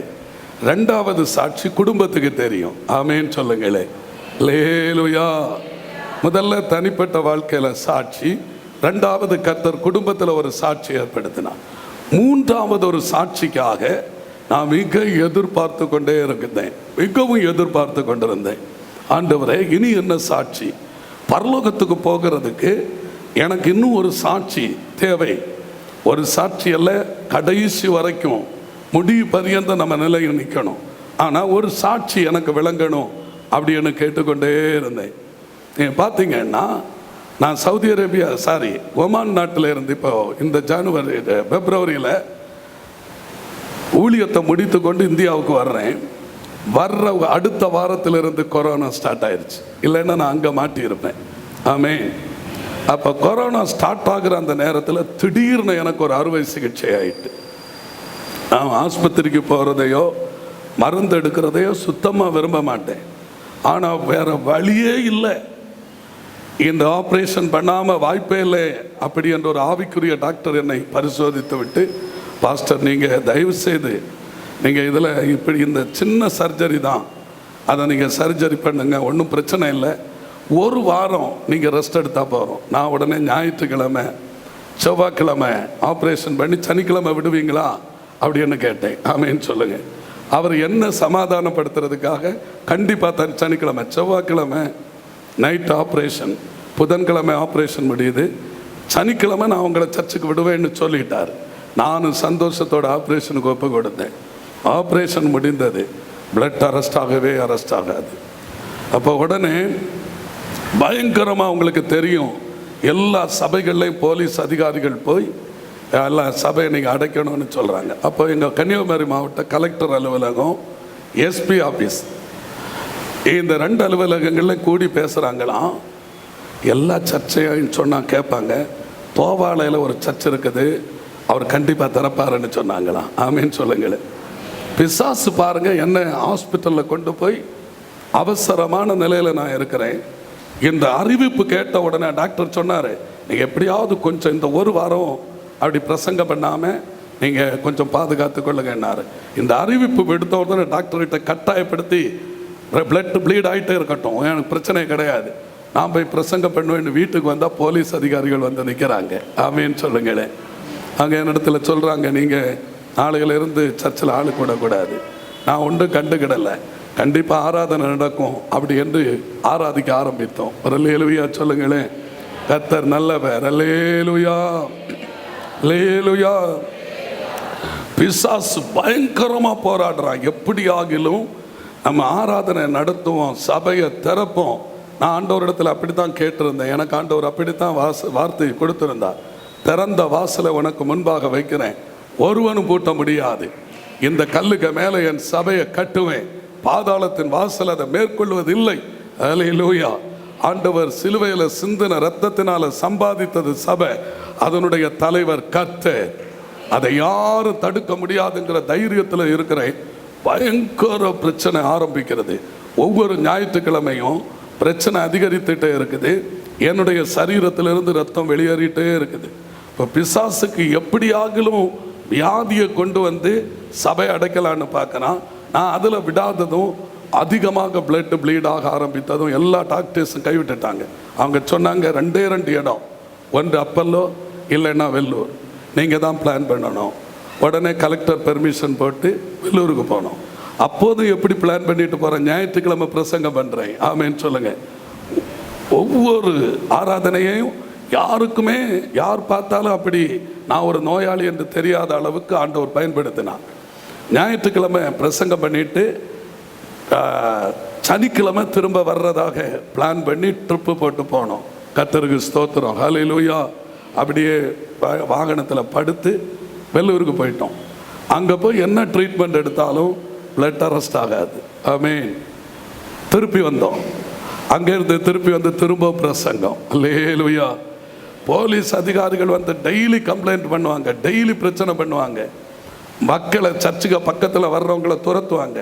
மக்கள் எல்லாம் அப்படியே சுற்றி ரவுண்டு பின் கேட் வழியாக உள்ள வந்திருப்பாங்க. கர்த்தருக்கு ஸ்தோத்திரம். அல்லேலூயா. ஆண்டவர் கிருபை செய்தார். கடைசியில் என்னன்னா, ஒரு நாள் ஒரு ராப்போஜனை நடக்குது. நாங்கள் எப்படி கொடுப்போம்னா ஒரே அப்பத்தை எடுத்து பிட்டு கொடுப்போம். ஆமேன்னு சொல்லுங்க. எல்லாரும் பாதம் கழுவணும், ஒருவர் காலை ஒருவர் கழுவி தான் ஆகணும். ஆமேன்னு சொல்லுங்க. தொடக்கூடாது, ஆனால் தொட்டு தான் ஆகணும். கர்த்தருக்கு ஸ்தோத்திரம். இப்போ பாதம் கழுவி எல்லாரும் கர்த்தருடைய பந்தியில் இருக்கிறாங்க. பந்தியில் இருந்தால் அங்கே ஒரே அப்பத்தை எடுத்து எல்லாருக்கும் பிட்டு கொடுக்கணும். ஒரே பாத்திரத்தில் இயேசுவின் ரத்தத்தை வைத்து அதை பல பல ஜக்குகளில் வைத்து அப்படி கொடுப்போம். எல்லாரும் உட்கார்ந்துருக்கிறாங்க. போலீஸ் அதிகாரிகள் வந்துட்டாங்க. ஒரு லேலூயா சொல்லுங்களேன். அங்கே நின்றுட்டு இங்கே வாங்கன்னு கூப்பிட்டாங்க. ஆமென். நான் சொன்னேன், நீங்கள் அங்கே நில்லுங்க என்ன. ஒரு லேலூயா சொல்லுங்களேன். அவங்க என்ன இங்கே கூப்பிடுறாங்க, நான் அங்கே நிற்கிறேன். நான் சொன்னேன், நீங்கள் அங்கே நில்லுங்க என்ன. லேலூயா. இதை கொடுத்துட்டு இருந்தோம். அவங்களுக்கு பயங்கர கோபம். ஏன்னா நாங்கள் கூப்பிட்டா வர மாட்டாங்களா. அதான் புத்தியுள்ள ஒரு மனைவி கர்த்தர் அருளுகிற ஈவு. அம்மாமார் கவனமாக இருக்கிறீங்களா? கேட்டுட்டு இருக்கிறீங்களா? உடனே எங்கள் மனைவி போய் இன்ஸ்பெக்டர்கிட்ட பேசுகிறாங்க. அவர் பாஸ்டரு கீழ்ப்படியாமல் வரல, இந்த பந்தியை விட்டு நடுவில் வந்தால் உங்களுக்கு குற்றம். இந்த பந்தியை யார் தடுக்கிறாங்களோ அவங்களுக்கு தேவ குற்றம். ஏன்னா அவங்கக்கிட்ட அப்படி சொன்னால் தான் புரியும். அந்த குற்றம் என்ன சொன்ன உடனே என்னென்னா அவங்க கொஞ்சம் அமைதலாயிட்டாங்க. அமைதலாகி நான் அந்த ஆராதனை முடித்துட்டு நான் போனேன். போன உடனே சொன்னாங்க, நீங்கள் உங்கள் பேரில் உடனே வீடியோ எடுத்தாங்க. வீடியோ எடுத்து இந்திய அளவில் எல்லா இடத்துல அனுப்பிட்டாங்க. இவ்வளவு தடை சட்டம் இருந்தும் இவங்க அதை மீறி துணிந்து இப்படி செய்கிறாங்க அப்படி என்று அனுப்பினாங்க. நான் ஒன்றும் கண்டுக்கிடலை. உங்கள் பேரில் எஃப்ஐஆர் போட்டுட்டோம். நாங்கள் போட்டுக்கிடுங்க என்ன. ஸ்தோத்திரம். சரி, ஆட்களை அனுப்புங்க என்ன. ஆராதனை முடித்து நாங்கள் அனுப்புவோம். இல்லை இப்போ அனுப்பணும் முடியாது, இந்த ஆராதனை முடித்து அனுப்புகிறோன்னா எல்லா ஆராதனையை முடித்து என்னை ஸ்டேஷனுக்கு வாங்கினாங்க. கர்த்தருக்கு ஸ்தோத்திரம். கர்த்தருடைய கிருபை பாருங்கள். நான் சொன்னேன், இந்த ஆராதனை முடித்து நான் ஸ்டேஷனுக்கு வர்றேன்னு. எல்லா விசுவாசிகளும் நாங்களும் வர்றோன்னா யாரும் வர வேண்டாம். நானும் என்னோட ஒரு 2-3 பேர், யார் யாருக்கு பேரில் வழக்கு பேர் அட்ரஸ் எல்லாம் வாங்கினாங்களோ அவ்வளோ பேர் போதும். அப்படி என்று போகிறதுக்காக நாங்கள் வண்டியில் கிளம்புறோம். அதே இன்ஸ்பெக்டர் ஃபோன் பண்ணி சொல்கிறார், நீங்கள் வர வேண்டாம், நான் அங்கே வர்றேன்னாரு. கர்த்தர் நல்லவர். கர்த்தர் கிரியை செய்தார். ஆமேன்னு சொல்லுங்கள். உங்கள் மேலே வழக்கு பதிவு போட வேண்டான்னு மேலிடத்துல சொன்னாங்க. பரலோகம் நமக்காக திறந்துக்கோள். ஆமேன். கர்த்தர் நல்லவர். நமக்காக கர்த்தர் யுத்தம் பண்ணினார். ஆமேன். அன்றிலிருந்து பாருங்க, இதை நான் உங்களுக்கு பெருமைக்காக சொல்லலை. ஏதோ மற்ற சபைகள் அடைச்சு பூட்டி இருந்ததே அப்படி என்று சொல்லி அவங்களை அற்பமாக பேசுறதுக்காக ஆண்டவர் என்ன இதை சொல்ல வரல. ஆண்டவருடைய மகா பெரிய கிருபையினால அங்கே வந்து அத்தனை பேர் என்ன சொன்னாங்க, இந்த சர்ச்சுக்குள்ள ஒரு நபருக்கு கொரோனா வந்தால் சபையை சீல் பண்ணுவோம், உங்களை அரெஸ்ட் பண்ணுவோன்னாங்க. நான் சொன்னேன், சார் நீங்கள் உள்ளே வந்திருக்கிறீங்க, உங்களுக்கு வராது. ஒரு அல்லேலூயா சொல்லுங்க. உங்களுக்கு வராது. ஆமேன். நம்முடைய ஆண்டவருக்கு வல்லமை உண்டு. எத்தனை பேர் விசுவாசிக்கிறீங்க? கர்த்தரிடத்தில் ஒன்றை கேட்டேன், ஆமேன், அதையே நான் நாடுவேன். இன்னைக்கு நீங்கள் பரலோகத்தை குறித்து கேட்டீங்கன்னா, பரலோகத்தை குறித்து நீங்கள் வாஞ்சையோடு கேட்குறீங்கன்னா போராட்டங்கள் வரும், ஆனால் நிச்சயம் நமக்கு வெற்றி உண்டு. அல்லேலூயா. இன்றைக்கு இந்த இடத்துல வந்திருக்கிற நீங்கள் ஒருவர் கூட பரலோகத்தை குறித்து வாஞ்சிக்காமல் இருக்கக்கூடாது. அப்படி நீங்கள் வாஞ்சிக்கும் போது இந்த வசனத்தின்படி ஆண்டவர் தம்முடைய கூடார மறைவில் நம்ம ஒளித்து வைப்பார். கண்மலையில் வைத்து நம்ம கரத்தால் மூடிக்கொள்ளுவார். ஆமேன். எந்த தீங்கு நமக்கு வராதபடிக்கு கர்த்தர் பாதுகாத்து கொள்ளுவார். கர்த்தருக்கு ஸ்தோத்திரம். ஆகவே இந்த வசனத்தை திரும்பவும் வாசிங்க. கர்த்தரிடத்தில் ஒன்றை நான் கேட்டேன். கர்த்தரிடத்தில் ஒன்றை நான் கேட்டேன். நீங்க ஒவ்வொரு பேரும் என்னுடைய ஆண்டவரிடத்துல ஒரு காரியத்தை கேட்கணும். ஆமேன்னு சொல்லுங்களேன். ஒவ்வொரு பேரும் ஒவ்வொரு காரியத்தை கேட்குறாங்க. சிலர் வேற ஏதாவது ஒன்று கேட்பாங்க. ஆண்டவரே, நான் 1000 ஆத்துமாக்கள் ஆதாயம் பண்ணணும். தவறல்ல, நீங்கள் அப்படி கேட்கலாம். என் ஆயுசில் நான் ஆண்டவரிடத்தில் கேட்டிருக்கிறேன், ஆண்டவரே 1000 மிஷினரிகளையும் 1000 ஆவிக்குரிய சபைகளையும் என் ஆயுசுக்குள்ளே எழுப்பணும் அப்படின்னு கேட்டிருக்கிறேன். 10ல் ஒரு பகுதி கூட நடக்கலை. ஆமேன். ஆனால் நான் விசுவாசித்து கொண்டே இருக்கிறேன், 1 கோடி ஆத்துமாக்களை கர்த்தர் எனக்கு தருவார். லேலுயா. இப்போ நம்ம ஆண்டவரிடத்தில் கேட்கணும். கேட்கிற எவனும் பெற்றுக்கொள்ளுகிறான். ஆனால் ஒவ்வொன்றையும் கேட்கணும். நீங்கள் என்ன கேட்குறீங்களோ அதை கர்த்தர் தருவார். நானும் என்னுடைய மனைவியுமாக செபிக்கும் போது மலட்டு கற்பங்கள் 50 வயதான அம்மாமார் கற்பம் தரிச்சிருக்கிறாங்க. ஒரு லேலுயா சொல்லுங்களேன். ஸ்திரீகளுக்குள்ள வழிபாடுகள் நின்று போனதுக்கு பிற்பாடு ஆண்டவர் அற்புதம் செய்திருக்கிறார். ஆனால் எங்களுக்கு குழந்தை இல்லை. ஏன்னா எங்களுக்கு எல்லாரும் சொல்லிட்டாங்க, உங்களுக்கு நீ குழந்தையே பிறக்காது. ஆனால் நானும் என் மனைவியின் கரத்தை கோர்த்து பிடித்து கொண்டு 2 பேர் பூமியில் ஒருமனப்பட்டா எதை கேட்டாலும் கர்த்தர் தருவார். நாங்கள் 2 பேரும் கேட்டோம். இல்லாததை இருக்கிறது போல உருவாக்கி ஆண்டவர் எங்களுக்கு முதல்ல ஒரு பையனை தந்தார், 2வது திரும்ப ஒரு பையனை தந்தார். நீங்கள் ஆண்டவரிடத்தில் கேட்குறத விசுவாசத்தோடு கேட்டால் நிச்சயமாக கர்த்தர் தருவார். இன்றைக்கி நீங்கள் எந்த நிலையில் இருக்கிறீங்க எனக்கு தெரியாது. ஆனால் நான் இன்றைக்கு எதையோ பேசுகிறேன் அப்படின்னு நீங்கள் நினைக்க வேண்டாம். நான் ஆண்டவரிடத்தில் அப்படித்தான் கேட்டேன். ஏதோ எனக்கு தெரிந்ததை அல்லது எனக்கு பழக்கமானதை நான் பேசணும் அப்படி என்று நான் பேசவே கூடாது. யார் யாரெல்லாம் வாஞ்சையோடு வந்திருக்கிறாங்களோ, யார் யாரெல்லாம் தாகத்தோடு வந்திருக்கிறாங்களோ அவர்களுக்கு கர்த்தர் பேசணும். அல்லேலூயா, அல்லேலூயா. இப்போ இந்த வசனத்தை பாருங்க. கர்த்தரிடத்தில் ஒன்றை கேட்டேன், அதையே நாடுவேன், அதையே நாடுவேன். ஆமென் சொல்லுங்க. அதைத்தான் குறிக்கோளா இருக்கணும். வேற எதை கண்டு பயப்படக்கூடாது, எதை பார்த்தும் பயப்படக்கூடாது. எனக்கு உள்ளத்துக்குள்ள ஒரு பயங்கர தெளிவு. கொரோனா வந்தால் சாகும், ஆண்டவரை ஆராதிக்காம பாதாளம் போகிறத பார்க்கலாம், ஆண்டவரை ஆராதித்து கொரோனா வந்து செத்து பரலோகம் போயிடலாம் அப்படின்னு இருந்தேன். வரலையா சொல்லுங்களே. இது என்னுடைய விசுவாசம். ஆமீன். எல்லாருக்கும் இந்த விசுவாசம் வேணும், எல்லாருக்கும் இப்படி இருக்கணும் அப்படி என்று என்னால் சொல்ல முடியாது. எனக்கு இப்படி ஒரு உள்ளத்துக்குள்ள ஒரு தீர்மானம், உயிரோடு இருக்கிறது வரைக்கும் ஆண்டவருக்காக உத்தமமாக வாழணும். லேலுயா. நீங்கள் பாருங்க, நான் பேசுறதை கேட்டால் உங்களுக்கு கண்டிப்பாக ஒத்து வராது. என்னுடைய விசுவாசம் இன்னொருத்தருக்குள்ள ஒத்து வரணும்னு இல்லை. ஆனால் நீங்கள் ஆண்டவரிடத்துல ஒன்றை உறுதியாக கேட்டால் கண்டிப்பாக அதை தருவார். ஆமேன். அல்லேலூயா. இன்றைக்கு நான் என்ன கேட்டுட்டு வந்திருக்கிறேன் தெரியுமா? ஆண்டவரை, இன்றைக்கு நான் எனக்கு தெரிந்ததை பேசிவிடக்கூடாது. ஆமேன். அல்லேலூயா. என் வாயிலிருந்து புறப்படுகிற ஒவ்வொரு வார்த்தையும் யாருக்கு பிடிக்குதோ பிடிக்கலையோ பரலோகம் அங்கீகரிக்கணும். வந்திருக்கிற ஒவ்வொரு பேருடைய ஆவியில ஆத்மாவில் ஒரு பெரிய விடுதலையை கர்த்தர் கட்டளையிடணும். ஏதோ உங்களை உற்சாகப்படுத்துறதுக்காகவோ அல்லது உங்களுக்கு முகஸ்துதி சொல்றதுக்காகவோ நான் பேசிவிடக்கூடாது. தேவன் விரும்புகிறத அப்படியே பேசணும். அதை யார் கேட்குறாங்களோ கேட்கலையோ கர்த்தர் மகிமைப்படணும். எனக்கு நல்ல தெளிவு இருக்குது. இன்றைக்கு நீங்கள் வந்திருக்கிற யாரும் தற்செயலாக வரல, தேவன் உங்களை கொண்டு வந்திருக்கிறார். அல்லேலூயா. எனக்கு ரொம்ப ஆச்சரியம் என்னன்னா, கடந்த வருஷம் நான் இங்கு வரும்போது ஆண்டவர் சில தீர்க்க தரிசனங்களை அப்பிரயோஜனமான என்னை கொண்டு வெளிப்படுத்தினார். நான் ஒரு தீர்க்க தரிசி கிடையாது. எனக்குள்ளே இருக்கிறவர் தீர்க்க தரிசனத்தின் ஆவியானவர். ஆமேன்னு சொல்லுங்க. நான் அந்த பெரிய தீர்க்க தரிசி ஆகிய இயேசுவை நான் மகிமைப்படுத்த வந்திருக்கிறேன். அவர் உங்களோடு பேசுகிறது நிச்சயம் நிறைவேறும். லேலுயா, லேலுயா. ஆகவே கண்டிப்பாக ஆண்டவர் இன்றைக்கு வல்லமையான கிரியை நடப்பிப்பார். கர்த்தரிடத்தில் நான் ஒன்றை கேட்டேன், அதையே நாடுவேன். நான் கர்த்தருடைய மகிமையை பார்க்கும்படியாகவும். இந்த இடத்துல நீங்க எதுக்கு வந்திருக்கிறீங்கன்னா, கர்த்தருடைய மகிமை இன்னைக்கு பார்க்க போறீங்க. உங்க கண்ணு திறந்திருக்கும், உங்க சரீரத்தில் கர்த்தருடைய மகிமை அப்படி இறங்கி வருகிறத, கர்த்தருடைய மகிமை வெளியரங்கமாகும். மாம்ச தேகமுள்ள யாவும் அதை ஏகமாய் காணும். பாருங்க, சில சின்ன பிள்ளைங்க விளையாடிட்டு இருப்பாங்க. நீங்க நினைக்கிறீங்க அவங்க விளையாடிட்டு இருக்கிறாங்க, அல்லது கவனிக்காம இருக்கிறாங்க, அல்லது அசதியா இருக்கிறாங்க, அல்லது நிர்விசாரமா இருக்கிறாங்க, சிலர் ஏனோ தானோன்னு இருக்கிறாங்க.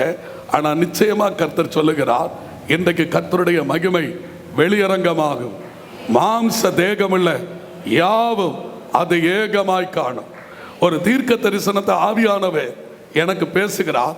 இந்த சபையில யாரெல்லாம் அங்கமாக இருக்கிறாங்களோ, இந்த சபை மூலமாக யாரெல்லாம் ரட்சிக்கப்பட்டிருக்கிறாங்களோ, யாரெல்லாம் இந்த ஆலயத்தில் நாட்டப்பட்டிருக்கிறாங்களோ, இப்பொழுது அவங்க உலகத்தில் எந்த இடத்துல இருக்கலாம். ஒருவேளை அவங்க கடல்ல மீன் பிடித்து கொண்டு இருக்கலாம், அல்லது ஏதோ ஒரு தொழிலில் இருக்கலாம், அல்லது ஏதோ ஒரு காரியத்தில் அவங்க இருக்கலாம்.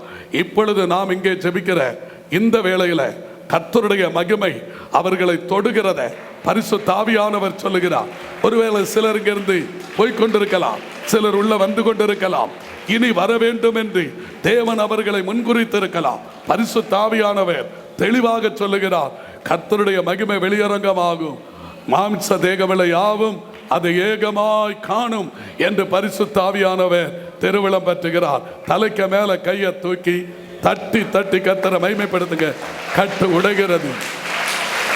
ஆண்டவருடைய மகிமை glory பெற்றுக்கொள்ளுங்க, பெற்றுக்கொள்ளுங்க. இங்கே நீங்கள் ஜெபிக்கிற வேளையில் உங்க குடும்பம், உங்க பிள்ளைகள், உங்க சந்ததி உலகத்தில் எங்கிருந்தாலும் கர்த்தருடைய பாதுகாப்பு இதோ அங்கே கடந்து செல்லுகிறது. கர்த்தர் ஒரு அக்கினி மதிலை உங்க குடும்பத்துக்கு வைக்கிறதை நான் பார்க்கிறேன். ஓ, அவருடைய கூடார மறைவு இப்பொழுதே ஒவ்வொரு குடும்பங்கள் மேல் இறங்கி வருகிறது. கர்த்தருடைய செட்டை இப்பொழுதே ஒவ்வொரு குடும்பங்களிலும் நெரிக்கப்படுகிறது. பெற்றுக்கொள்ளுங்க, பெற்றுக்கொள்ளுங்க. இங்கே நீங்க கரத்தை தட்டுகிற வேளையில வீடுகளில் இருக்கிற கட்டு உடைகிறது, ஆரோக்கியம் உண்டாய் கொண்டிருக்கிறது, தடைகள் தகர்ந்து கொண்டிருக்கிறது. கர்த்தருடைய மகிமை வெளியரங்கமாய் கொண்டிருக்கிறது. மாம்ச தேகமில்லை யாவும் அதை ஏகமாய் கண்டு கொண்டிருக்கிறது. மகிமை கர்த்தருக்குரியதாகட்டும், மகிமை கர்த்தருக்குரியதாகட்டும். பாருங்க, ஆண்டவர் இதை ரொம்ப ஆழமா சொல்றாரு. வாசிங்க அந்த பகுதி. அவருடைய ஆலயத்தில் ஆராய்ச்சி செய்யும்படியாகவும், அவருடைய ஆலயத்தில் ஆராய்ச்சி செய்யும்படியாக. பாருங்க, நீங்க இந்த இடத்துல வந்திருக்கிறது ஒரு ஆராய்ச்சி மையத்தில், ரிசர்ச் சென்டர்ல வந்திருக்கிறீங்க. அல்லேலூயா, ஆமென். ரிசர்ச் சென்டர்ல யாரை வைப்பாங்க? ஐஐடி போன்ற ஒரு பெரிய கல்வி ஸ்தாபனத்தில் தேர்ந்தவர்களை வைப்பாங்க. ஆமென். விண்வெளி ஆராய்ச்சியாளர்களை சாதாரணமாக ஆன ஆட்களை வைக்க மாட்டாங்க. ஆனால் அவங்க முட்டி முட்டி மோதுனா சந்திர மண்டலத்தோடு ஸ்டாப் ஆயிடுவாங்க. ஆனால் நீங்கள் ஆராய்ச்சி செய்து கொண்டிருக்கிறது அதற்கு மேலான ஒரு பரலோகத்துக்கு போகிறதற்கான ஆராய்ச்சி உங்களுக்கு நடந்து கொண்டிருக்கிறது. உங்களுக்குள்ள ஒரு பயிற்சி நடந்து கொண்டிருக்கிறது. கரங்களை தட்டி கர்த்தரை மகிமைப்படுத்துங்க. ஆண்டவர் நிச்சயமாய் அப்படிப்பட்ட ஒரு காரியத்தை கர்த்தர் உங்களுக்கு செய்து கொண்டிருக்கிறார். இங்க பாருங்க, நான் கர்த்தருடைய ஆலயத்தில் ஆராய்ச்சி செய்யவும், நான் என் ஜீவனுள்ள நாளெல்லாம், நான் என் ஜீவனுள்ள நாளெல்லாம் கர்த்தருடைய ஆலயத்தில் தங்கி இருப்பதையே கர்த்தருடைய ஆலயத்தில் தங்கி இருப்பதையே நாடுவேன். அல்லேலூயா. நான் ஆண்டவரிடத்தில் அப்படித்தான் கேட்டேன். சவுதி அரேபியாவில் வெள்ளிக்கிழமை ஆராதனை, வியாழக்கிழமை எப்போ வரும் அப்படின்னு எதிர்பார்த்துட்டே இருப்பேன். வேலை நைட்டு போய் அங்கே சபையில் ஜெபம் பண்ணுவோம். அங்கெல்லாம் இந்த மாதிரி பப்ளிக்காக சபை இருக்காது. அண்டர் கிரவுண்டில் ரொம்ப பாதுகாப்பாக, போலீஸ் பிடிக்காத அளவுக்கு ரொம்ப பாதுகாப்பாக ரகசியமாக நடத்துவோம்.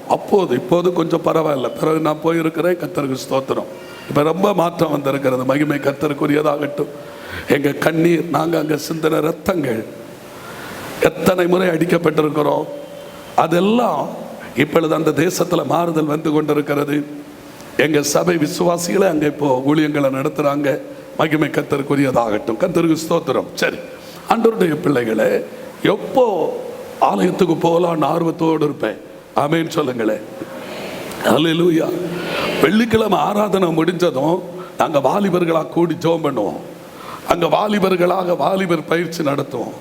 அதுக்கப்புறமா யாராவது காடுகளில் தனிமைப்பட்டு தவித்து கொண்டிருந்தால் அவங்களுக்கு போய் ஆதரவு சொல்லி ஆண்டவரை பற்றி சொல்லுவோம். சொல்லிட்டு திரும்ப சர்ச்சில் வந்து ஜெபம் பண்ணுவோம்.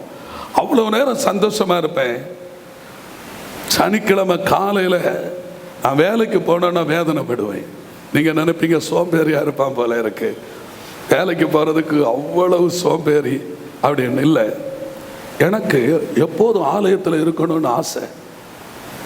ஆனால் அந்த வாஞ்சையை, ஆமேன் பாருங்க, ஆமேன் கர்த்தருக்கு ஸ்தோத்திரம், கர்த்தர் நினைவில் வைத்து உங்கள் பாஸ்டரையா ஆலயத்துக்கு பக்கத்தில் குடியிருக்கிறது போல என் கர்த்தர் எனக்கு கட்டி தந்த ஆலயத்தில் என்னையும் குடியிருக்க வைத்திருக்கிறார். இப்போ நீங்கள் கேட்பீங்க, அப்போ எங்களுக்கு வாஞ்ச இல்லையா? நாங்கள் ஆலயத்தில் தங்குறதுக்கு நாங்கள் விரும்பினா எங்களுக்கு கிடைக்குமா? பாஸ்டர் எத்தனை பேருக்கு இங்கே வீடு கட்டி கொடுப்பாங்க, எவ்வளோ பேருக்கு ஒவ்வொரு அறை ஆயத்தப்படுத்தி கொடுப்பாங்க. உங்களுக்கு அறை ஆயத்தப்படுத்த முடியாது. ஒரு ஆவியில் நிறைந்து நான் ஒரு காரியத்தை சொல்லட்டுமா? நீங்கள் உங்கள் வீட்டில் குடியிருந்தாலும், இது ஒரு தீர்க்க தரிசனம், நல்லா கவனிங்க. நீங்கள் உங்கள் வீட்டில் குடியிருந்தாலும் உங்கள் இருதயம் ஆலயத்தில் இருக்குமானால் நீங்கள் ஆலயத்தில் தான் குடியிருக்கிறீங்க.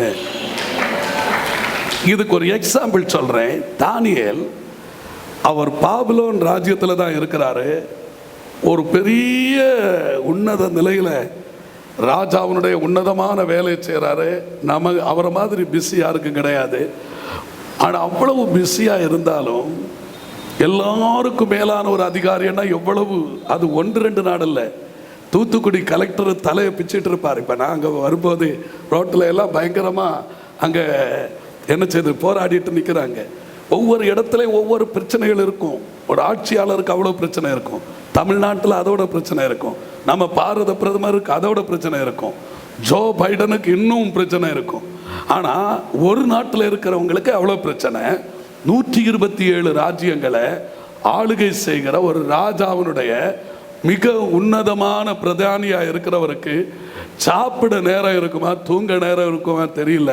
ஆனால் தவறாமல் 3 நேரம் ஜெபிக்க நேரம் இருந்தது. ஏன் என்ன தெரியுமா? அவன் எப்போதும் ஜன்னலை திறந்து பலகணிகளை திறந்து ஆமேன் சொல்லுங்க, லேலுயா, ஆலயத்தை பார்த்தான். ஆமேன்.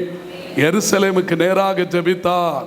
அப்ப நீங்க வீட்டில் இருந்தாலும் உங்களுடைய உண்மையான குடியிருப்பு ஆண்டவருடைய ஆலயம் என்று நீங்க நினைச்சீங்கன்னா பரலோகத்தில் உங்களுக்கு குடியிருப்பு உண்டுன்னு அர்த்தம். இதை நானாக சொல்லல, பரிசுத்த ஆவியானவர் சொல்லுகிறார். நீங்க ஆலயத்துக்காக அன்றைக்கு தானியேல் அந்த பலகணியை திறந்து எருசலேமுக்கு நேரா சுட்டரிக்கப்பட்டு கிடக்குது. வாசல் எல்லாம் உடைக்கப்பட்டு கிடக்குது. ஒரு கல்லுக்கு மேல ஒரு கல் இல்லாம தரமட்டமாக்கப்பட்டு கிடக்குது. ஆனா அவனுடைய இருதயத்துக்குள்ள கர்த்தருடைய ஆலயம் இருந்து கொண்டிருந்தது. எத்தனை பேர் விசுவாசிக்கிறீங்க? ஆலயம் ஒருவேளை உங்களுக்கு பார்வைக்கு அற்பமாயிருக்கலாம். உங்களுடைய சரியிருந்த ஆலயம் என்று எடுத்துக்கொள்ளுங்க. கர்த்தருடைய ஆலயத்தை ஒரு நாளும் நீங்க அற்பமா நினைக்காதீங்க. அது எந்த நிலையில இருந்தாலும் நீங்க அது மேல ஆர்வமா இருக்கிறீங்கன்னா கர்த்தர் தமது ஆலயத்தில் இருக்கிறார். அவர் தமது ஆலயத்திலிருந்து சத்தம் கேட்பார். யோனா மீனுக்குள்ள இருக்கிறான். அழும்போது ஆலயத்தில் ஆண்டவருடைய சத்தத்தை அவன் கேட்கிறான். தலைக்கு மேல கையை தூக்கி தட்டி தட்டி கர்த்தரை மகிமைப்படுத்துங்க. எனக்கு என்னன்னு தெரியலங்க, இந்த சபையில் ஒரு தெய்வீக மகிமையை நான் பார்த்து கொண்டிருக்கிறேன். நான் அடக்கி பார்க்குறேன், அழக்கூடாதுன்னு. ஆனால் கர்த்தர் தம்முடைய அழுகையின் அபிஷேகத்தோடு உங்களோட பேசி கொண்டிருக்கிறார். உங்களை ஏதோ வித்தியாசமான ஒரு காரியத்துக்கு நேராக தேவன் பயன்படுத்த போகிறார். இங்க இருக்கிற ஒவ்வொரு பேருக்காக கர்த்தர் சொல்லுகிறார், அவன் அன்றைக்கு எருசலேமுக்கு நேராக பலகணி திறக்க பிரார்த்தனை செய்தான். இன்றைக்கு நீங்க பரலோக தேவனுக்கு நேராக ஜெபித்து கொண்டிருக்கும் போது வானத்தின் பலகணிகள் உங்களுக்காய் திறக்கும். வாக்குத்தத்தத்தின் ஆசீர்வாதத்தை கர்த்தர் உங்களுக்கு கட்டாயம் கொடுப்பார், கண்டிப்பாக கொடுப்பார். திரும்ப திரும்ப ஆண்டவர் இந்த வசனத்தை தான் இன்றைக்கு காலையில எனக்கு ஞாபகப்படுத்தி இதை வெளிப்படுத்த என்று சொன்னார். நான் வேற ஒன்றும் எடுக்கல. ஆண்டவர் தந்தது அப்படியே பிடிச்சு கொண்டேன். ஆண்டவருக்கு ஸ்தோத்திரம். வேகமாக போவோம். அடுத்த பகுதி என்ன சொல்லப்பட்டிருக்கிறது? தீங்கு நாளில் அவர் என்னை தம்முடைய கூடாரத்தில் மறைத்து, தீங்கு நாளில் அவர் என்னை தம்முடைய கூடாரத்தில் மறைப்பார். ஆமென். நீங்க கர்த்தருடைய ஆலயத்தில் வாஞ்சையா இருக்கணும். தங்கி இருக்கிறத நாடும் போது அவருடைய கூடாரத்தில் நம்மை மறைத்துக் கொள்ளுவார். அல்லேலூயா, அல்லேலூயா. மறைத்து என்னை தமது கூடார மறைவிலே ஒளித்து வைத்து, தம்முடைய கூடார மறைவிலே ஒளித்து வைப்பார். இன்னைக்கு நான் உங்களுக்கு திரும்ப சொல்றேன், இந்த கொரோனா அநேகரை பாதித்தது, இப்பொழுதும் பாதித்து கொண்டே இருக்குது. இதுவரைக்கும் உங்களுக்கு தெரிந்திருக்கிறபடி பூரணமான தடுப்பு மருந்து கண்டுபிடிக்கப்படலை. அது ஒரு பக்கம் இருக்கட்டும், கர்த்தருக்கு ஸ்தோத்திரம். ஆனால் கர்த்தருடைய பிள்ளைகளுக்கு தேவன் ஒரு மகா பெரிய பாதுகாப்பை கொடுத்து கொண்டே இருக்கிறார். நான் உங்களை பயமுறுத்துறதுக்கு சொல்லலை, நீங்கள் ஏற்றுக்கொள்ள மனதாக இருந்தால் சொல்கிறேன். இந்த கொரோனாவில் கர்த்தரோடு பற்றி நின்று எதிர்த்து நின்றவங்க இனி வருகிற ஆபத்துக்கு தப்புவீங்க. அது என்ன ஆபத்து என்று நான் இப்போ சொல்கிறதுக்கு விரும்பலை. கர்த்தருக்கு சித்தமானா ஆண்டவர் என்னை கொண்டு சொல் என்று சொல்லும்போது சொல்லுவேன். ஆனால் எனக்கு சில காரியங்களை இனி வருகிற காரியத்தை கர்த்தர் கிருபையால் வெளிப்படுத்தி இருக்கிறார். மகா கொடிய காலங்கள் வரும். ஆகவே இந்த நாட்களில் நீங்கள் ஆண்டவரிடத்தில் மிக உறுதியாக, இந்த காலத்தில் ஆண்டவர் என்ன தம்முடைய கூடார மறைவில் ஒளித்து வைப்பார், அக்கினி மதிலுக்குள்ளே வைப்பார், எந்த கொள்ளை நோயும் தொடாது. கர்த்தர் எனக்கு திட்டமாய் சொன்னார். இனி பயங்கரமான காலங்கள் வரும், அந்தி கிறிஸ்துவனுடைய பயங்கரமான தாக்கங்கள் வரும். அப்பொழுது ஜனங்கள் அநேகர் இடறுவார்கள், அநேகர் நிலை நிற்க முடியாத ஒரு சூழ்நிலை வரும். இப்பமே பாருங்க, எல்லாரும் பயந்து நடுங்கி விட்டாங்க. இந்த கொள்ளை நோக்கி யாராலும் மருந்து கண்டுபிடிக்க முடியல. உங்க ஆண்டவருக்கும் சுகம் கொடுக்க முடியலையா அப்படின்னு கேள்வி கேட்குறாங்க. நீங்க நம்பினாலும் நம்பாம போனாலும், நான் கர்த்தருடைய கிருபையினால, நான் பெருமைக்காக எழுதலை, நான் நம்ம நாட்டினுடைய பிரதம மந்திரி மோடி அவர்களுக்கு நான் என்னுடைய லெட்டர் ஹெட்டில் ஆங்கிலத்தில் இந்த கொள்ளை நோயை குணப்படுத்த இயேசு கிறிஸ்துவனுடைய இரத்தத்துக்கு வல்லமை உண்டு, நீங்கள் எந்த வார்டுக்குள்ளே அனுப்பினாலும் அங்கே நான் ஜெபிக்கிறதுக்கு ஆயத்தமாக இருக்கிறேன் என்று என்னுடைய சீலை போட்டு, என்னுடைய கையெழுத்தை போட்டு நம்முடைய தமிழக முதலமைச்சர் எடப்பாடி பழனிசாமி அவர்களுக்கும், சென்ட்ரல் ஹெல்த் மினிஸ்டருக்கும், நம்முடைய மாவட்டத்தில் இருக்கிற கலெக்டருக்கும் நான் எழுதி அனுப்பினேன். நீங்கள் எந்த கொரோனா வார்டுக்குள்ளே என்னை அனுப்புறதுக்கு என்னுடைய உயிருக்கு வேற யாரும் உத்தரவாதம் கிடையாது. யாருக்கும் இதன் நிமித்தமாக எந்த விதமான பிரச்சனை ஏற்படாது. நான் வர்றதுக்கு ரெடியாக இருக்கிறேன். இல்லைன்னா தோவாளையில் இப்படி ஒரு சர்ச்சு கட்டி இருக்கிறோம், அங்கே இடைவிடாமல் ஆராதனை நடக்குது. ஆமேன்னு சொல்லுங்க, அல்லேலூயா சொல்லுங்க. நீங்கள் எந்த ஆம்புலன்ஸில் வேணுனாலும் உள்ளே கொண்டு வாங்க, நாங்கள் கர்த்தருடைய நாமத்தினால ஜெபிப்போம். எங்கள் ஆண்டவருக்கு வல்லமை உண்டு. 6 மாதம் பதில் இல்லை, அப்புறமா எனக்கு ஒரு பதில் வந்திருக்கு. அல்லேலூயா சொல்லுங்க. நாங்கள் சென்ட்ரல் கவர்மெண்டாக சேர்ந்து இணைந்து ஒரு குழுவை நியமித்து நாங்கள் இதை பரிசீலனை செய்து உங்களை அனுமதிக்க முடியாது. கர்த்தருக்கு ஸ்தோத்திரம். ஆமென். ஏன் ரைட்டை நான் செய்துட்டேன். அல்லேலூயா சொல்லுங்களேன். அனுமதித்தா ரெடி, அனுமதிக்கலைன்னா பாருங்க இப்போ என்ன நடக்குது. நீங்கள் நம்புறீங்களோ நம்பலையோ, நம்பணுன்னு நான் பேச விரும்பலை. கர்த்தர் அறிகிறார். எல்லா கொரோனா பேசியதுக்காக நான் ஜெபம் பண்ணிகிட்டே இருக்கிறேன். இப்போவும் வர்றாங்க, இப்போவும் ஜெபம் பண்ணிட்டு தான் இருக்கிறோம். அல்லேலூயா சொல்லுங்களேன். கர்த்தருக்கு ஸ்தோத்திரம். நான் ஆராதிக்கிற தேவனுக்கு வல்லமை உண்டு. நான் ஆராதிக்கிறவர் ஜீவனுள்ளவர். ஏதோ பைபிளை எடுத்துட்டு பிழைப்பு நடத்துறதுக்காக நாங்கள் ஊழியம் செய்யக்கூடாது என்று ஆண்டவரிடத்தில் கேட்டிருக்கிறோம். ஆண்டவருடைய அன்பை விட்டு எங்களை எதுவும் பிரிக்கக்கூடாது. மரணமானாலும் ஜீவனானாலும், மரணம் நேரிடுகிறதா இருந்தாலும் அதற்கு தப்பும்படி தங்க ஜீவனை பார்க்காம ஆட்டுக்குட்டியானவருடைய இரத்தத்தினால, சாட்சியின் வசனத்தினால சாத்தானை ஜெயித்தார்கள். ஆமென். இதெல்லாம் நான் வேற ஒரு சப்ஜெக்ட் பேசணுன்னு தான் வந்தேன். கடந்த ஏப்ரல் மாதம் 4ஆம் தேதி, ஏப்ரல் 4, 2020, 4ஆம் மாதம் 4ஆம் தேதி நான் நடுராத்திரி வரைக்கும் ஜெபம் பண்ணிவிட்டு கிருபையால் போய் படுத்து கொண்டேன். சரியாக பகல் அதிகாலை 3:30 மணிக்கு பிரத்யட்சமான கட்டில் படுத்திருக்கிறேன். என் கண்ணை கர்த்தர் திறந்தார். ஆமென். கண்ணை திறந்தா எங்கே தான் பார்க்கணும்? வீட்டினுடைய கூரையை தான் பார்க்கணும். ஆனால் ஆண்டவர் எனக்கு வானத்தை காண்பித்தார். ஆமென். வானத்தை காண்பித்த உடனே ஒரு பயங்கரமான ஆரவார சத்தம், பிரதான தூதனுடைய தேவ எக்கால சத்தம், இதை என் காதிலே கர்த்தர் தொனிக்க செய்தார். அப்படி நான் கண் திறந்து பார்த்து கொண்டிருக்கிறேன். வடக்கிலிருந்து தெற்கு நோக்கி இயேசு கிறிஸ்து தத்துருவமாய், நான் பலமுறை கர்த்தருடைய கிருபையினால அவங்க முன்ன நீங்கள் என்னை விட தரிசனம் பார்த்துருப்பீங்க. அதுக்காக நான் உங்களை மட்டுப்படுத்துறதுக்காக பேசாமல் என்னை தாழ்மையை தரித்து கொண்டு பேசுகிறேன். ஆண்டவர் எனக்கு அந்த தரிசனத்தை காண்பித்தார். அந்த தரிசனத்தில் அவர் மத்திய வானில் நடந்து வருகிறார். தத்ரூபமா என் கண்ணு திறந்திருக்குது. அது திறந்திருந்து அவர் நடந்து வந்த உடனே ஒரு 5-7 நிமிடம் அந்த தரிசனம் இப்படி இருந்தது. திடீர்னு அந்த தரிசனம் மறைந்ததும் நான் செத்தவனை போலானேன். ஏன்னா என்னுடைய சுய நினைவு வந்த போது நான் நினைக்கிறேன், கர்த்தருடைய வருகை பரிசுத்தவான்கள் எடுத்துக்கொள்ளப்பட்டாங்க. அப்போ இத்தனை நாளும் நான் ஆண்டவரிடத்தில் கேட்டேன், ஒன்றை தானே கேட்டேன், இப்படி வருகையில் நான் எடுத்துக்கொள்ளப்படணும். ஆனால் நான் கைவிடப்பட்டுட்டேனே. பக்கத்தில் பார்த்தா மனைவி படுத்து தூங்கிட்டு இருக்கிறாங்க. அப்போ அவளும் கைவிடப்பட்டு விட்டாள், நானும் கைவிடப்பட்டு விட்டேனே என்று அந்த ஹார்ட் அட்டாக் வந்து ஒரு மனுஷன் அந்த உயிர் துடிக்கிற அந்த துடிப்பை விட 1000 மடங்கு அந்த வேதனை எனக்கு இருந்தது. அந்த நேரத்தில் கர்த்தர் தெளிவாக என் காதுல சொன்ன ஒரு சத்தம், பயப்படாதே, ஆமென், ஹல்லேலூயா, இனி காலம் செல்லாது, இதோ சீக்கிரமாய் வருகிறேன். அந்த வார்த்தை இல்லைன்னா அந்த நேரத்தில் நான் செத்துருப்பேன். ஆண்டவருக்கு ஸ்தோத்திரம். அப்போ எனக்கு ஒரே ஒரு எதிர்பார்ப்பு என்னன்னா, ஆண்டவருடைய தரிசனங்களை ஆண்டவர் சீக்கிரம் வரப்போகிறார். அல்லேலூயா சொல்லுங்க, அல்லேலூயா. காதுள்ளவன் இந்த வார்த்தையை கவனிக்க கடவன். நீங்க ஒருவேளை அற்பமானவர்களாக இருக்கலாம், உங்க பார்வைக்கு நீங்க ஒருவேளை அற்பமானவர்களாக இருக்கலாம், ஆனா ஆண்டவருடைய பார்வையில நீங்க விலையேற பெற்றவர்கள் என்று கர்த்தர் திருவிழம் பற்றுகிறார். மகிமை கர்த்தருக்கு உரியதாகட்டும். அப்படியே மீண்டும் கரங்களை தட்டி தேவனை மகிமைப்படுத்தி கொண்டிருங்க. கர்த்தர் உங்களுக்கு இரக்கம் செய்து கொண்டிருக்கிறார். சரி, ஆண்டவர் இந்த கொள்ளை நோயை குறித்து சொன்னார். இது ஒரு வாய்ப்பு கொடுக்கிறேன், இது ஒரு நல்ல வாய்ப்பு கொடுக்கிறேன். இந்த காலத்தில் அவங்க ஆண்டவரை உறுதியாய் பற்றி கொள்றதுக்கு மீண்டும் ஒரு வாய்ப்பு கொடுப்பேன்.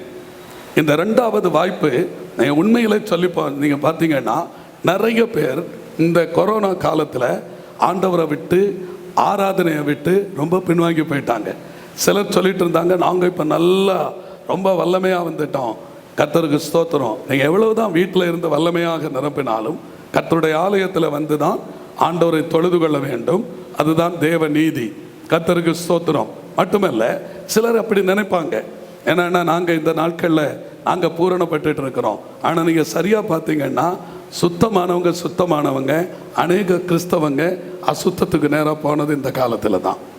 இதை உங்களுக்கு எப்படி சொல்லித்தரணும்னு எனக்கு தெரியல, சொல்ல வேண்டியதை சொல்லிட்டேன். ஆனால் கர்த்தர் என்ன சொன்னார் என்றால், இது எல்லாரையும் ஒரு பரிசோதிக்கக்கூடிய ஒரு சின்ன காரியம்.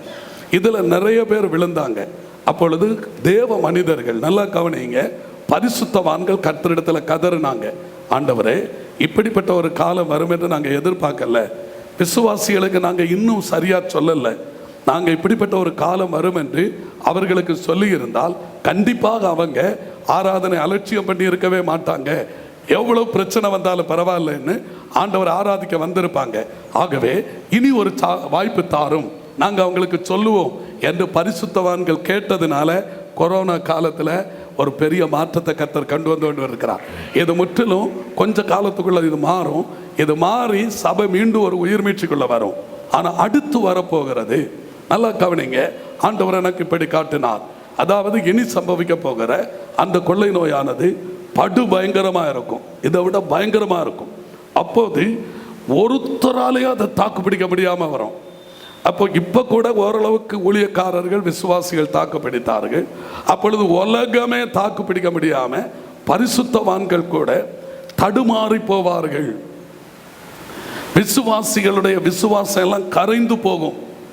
எந்த விதத்தில் தப்ப முடியாது என்று சொல்லும்போது ஆண்டவருடைய இரத்தத்துக்கு வல்லமை இல்லை என்று உலகமே அப்படி மாறுகிற, உலகமே ஆண்டவருக்கு வல்லமை இல்லை என்று சொல்லுகிற ஒரு காலம் வரப்போகிறது. அப்ப நீ என்ன செய்வாய் அப்படி என்று கேட்டார். இதனா கர்த்தருக்கு முன்பாக என்னை தாழ்த்தி சொல்றேன். அப்பொழுது நான் கர்த்தரிடத்துல அந்த ராத்திரி தரிசனத்துல நான் தத்துருவமா ஆண்டவருடைய சத்தத்தை கேட்டு சொன்னேன், அந்த நேரத்தில் உம்முடைய இரத்தத்துக்கு வல்லமை உண்டுன்னு சொல்லுவேன். ஆமென், லேலுயா லேலுயா. சரி, அதை உங்களுக்கு சொல்றதுக்காக நான் இங்கு வராம எனக்கு சொன்னதை கர்த்தர் உங்களுக்கு சொல்லுவதற்கு ஏவினதுனால நான் வந்திருக்கிறேன். உண்மையிலே இந்த காரியங்களை சொல்லணும் அப்படி என்று நான் மனதில் நிர்ணயம் பண்ணி வரவே இல்லை. ஆனால் ஆண்டவர் சொல்லுகிறதை உங்களுக்கு சொல்லுகிறேன்.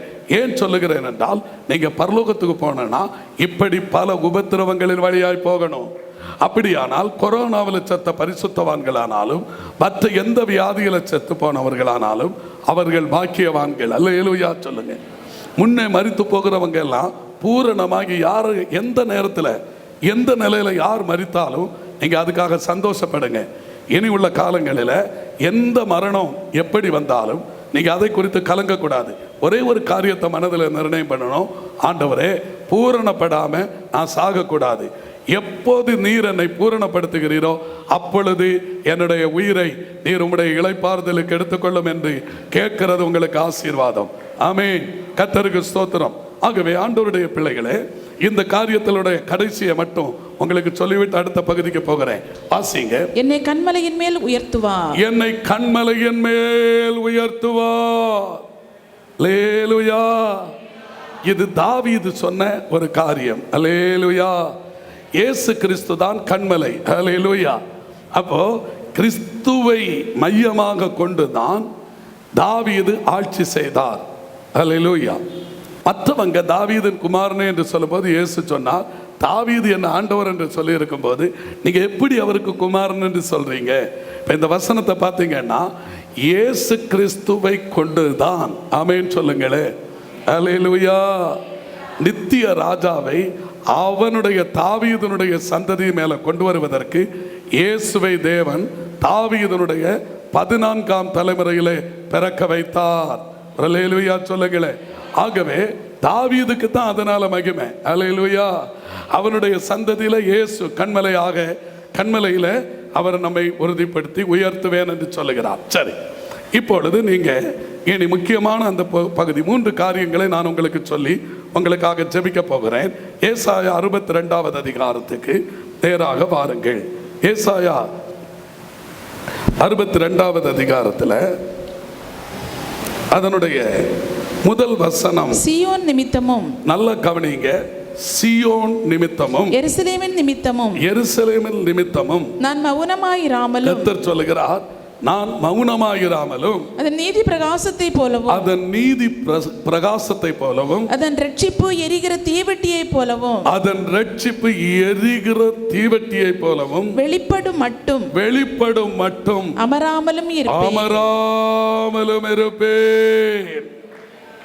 இப்ப நீங்க எவ்வளவு ஆர்வத்தோட இருக்கிறீங்களோ இல்லையோ, ஆண்டவர் அமராமல் இருக்கிறாராம். ஆமென். அல்லேலூயா. அவர் மௌனமா இல்லையா? அல்லேலூயா, அல்லேலூயா. இங்கே ஒரு காரியம் சொல்லப்பட்டிருக்கிறது, ஆண்டவர் அமராமல் இருப்பேன் அப்படி என்று சொல்லுகிறார். ஆமென். அல்லேலூயா.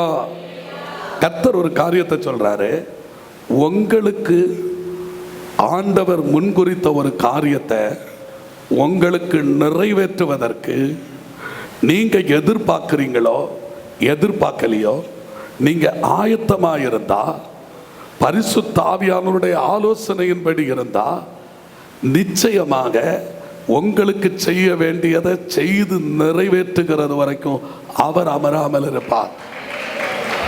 இது ரொம்ப முக்கியமான காரியம். இப்போ நான் என்ன செய்கிறேன்னா, எனக்கு பரலோகத்துக்கு போகணுன்னு ஆசை இருக்குது.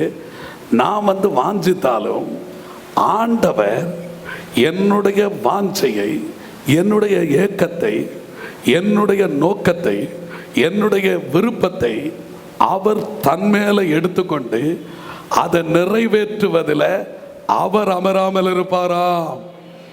ஆமென்.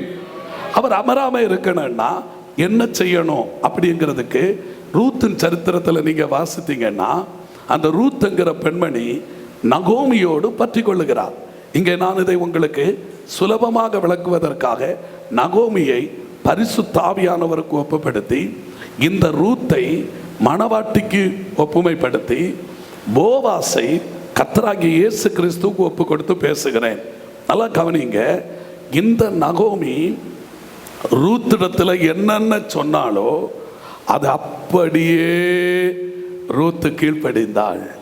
இப்போ நீங்க செய்ய வேண்டிய ஒரு காரியம், ஆண்டவர் உங்களுக்கு சொன்னதை நிறைவேற்றணும்னா, பரிசுத்த ஆவியானவர் உங்களுக்கு ஜெபிக்கிற நேரத்தில், வேதத்தை வாசிக்கிற நேரத்தில், தேவ ஊழியக்காரர்களை கொண்டு உங்களுக்கு போதிக்க நேரத்தில் என்னென்ன சொல்லுகிறாரோ அதை அப்படியே கீழ்ப்படியதுக்கு ஒப்பு கொடுங்க. அல்லேலூயா.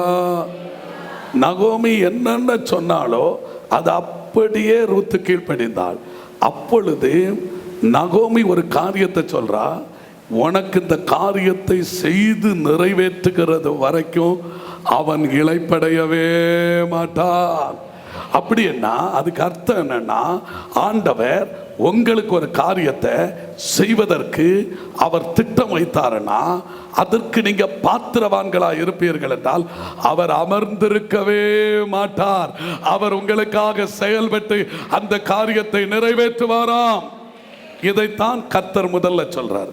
அடுத்த ஆண்டவர் சொல்லுகிறத நான் உங்களுக்கு 6வது வசனத்துல உங்களுக்கு சொல்றேன். 62:6. எருசலேமே, உன் மதில்களின் மேல் பகல் முழுவதும் முழுவதும் ஒரு காலம் மௌனமாயிராத ஜாமக்காரரே கட்டளையிடுகிறேன். இன்றைக்கு பாருங்க, இந்த வசனத்தினுடைய ரகசியத்தை நான் சொல்றேன். இந்த சபைக்காக ராத்திரி பகலாக ஜெபிக்கிற ஒரு கூட்டம் மக்களை கர்த்தர் எழுப்ப போகிறார். தானியேலை போல இந்த சபையில எங்க வேலைக்கு அமர்த்தப்பட்டிருந்தாலும் அவங்க இருதயமும் அவர்களுடைய ஏக்கமும் சபையை குறித்து ராத்திரி பகலா ஜெபிக்கிற ஜாமக்காரரை கர்த்தர் கட்டளையிட போகிறார். அல்லேலூயா. இப்போ அதை கட்டளை விட்டு அடுத்த ஆண்டவர் சொல்லுங்க, பிரஸ்தாபம் பண்ணுகிறவர்களே, கர்த்தரை பிரஸ்தாபம் பண்ணுகிறவர்களே, நீங்கள் அமெரிக்கையா இருக்கலாகாது. பாஸ்டர் எட்வர்ட் ஆண்டவர் தெளிவாய் சொல்லுகிறார். உங்க சந்ததி ஆனாலும் தெளிவாய் சொல்லுகிறார். இந்த சபைகளை ஊழியம் செய்கிறவர்களானாலும் கர்த்தர் தெளிவாய் சொல்லுகிறார், நீங்களும் அமெரிக்கையாய் இருக்கக்கூடாது. அல்லேலூயா சொல்லுங்களே. ஆண்டவர் உங்களுக்கு இந்த காரியத்தை செய்கிறதற்கு அவர் அமராமல் இருப்பாராம். நீங்க அமெரிக்கையாய் இருக்கக்கூடாதா? அமெரிக்கை என்று சொல்லும் போது மெத்தனமாய் இருந்து விடக்கூடாது. அல்லது சரி நடக்கிறது நடக்கட்டும். ஆமென். அல்லேலூயா. நான் கர்த்தரானால் எனக்கு கொடுக்கிற மதிப்பு எங்கே?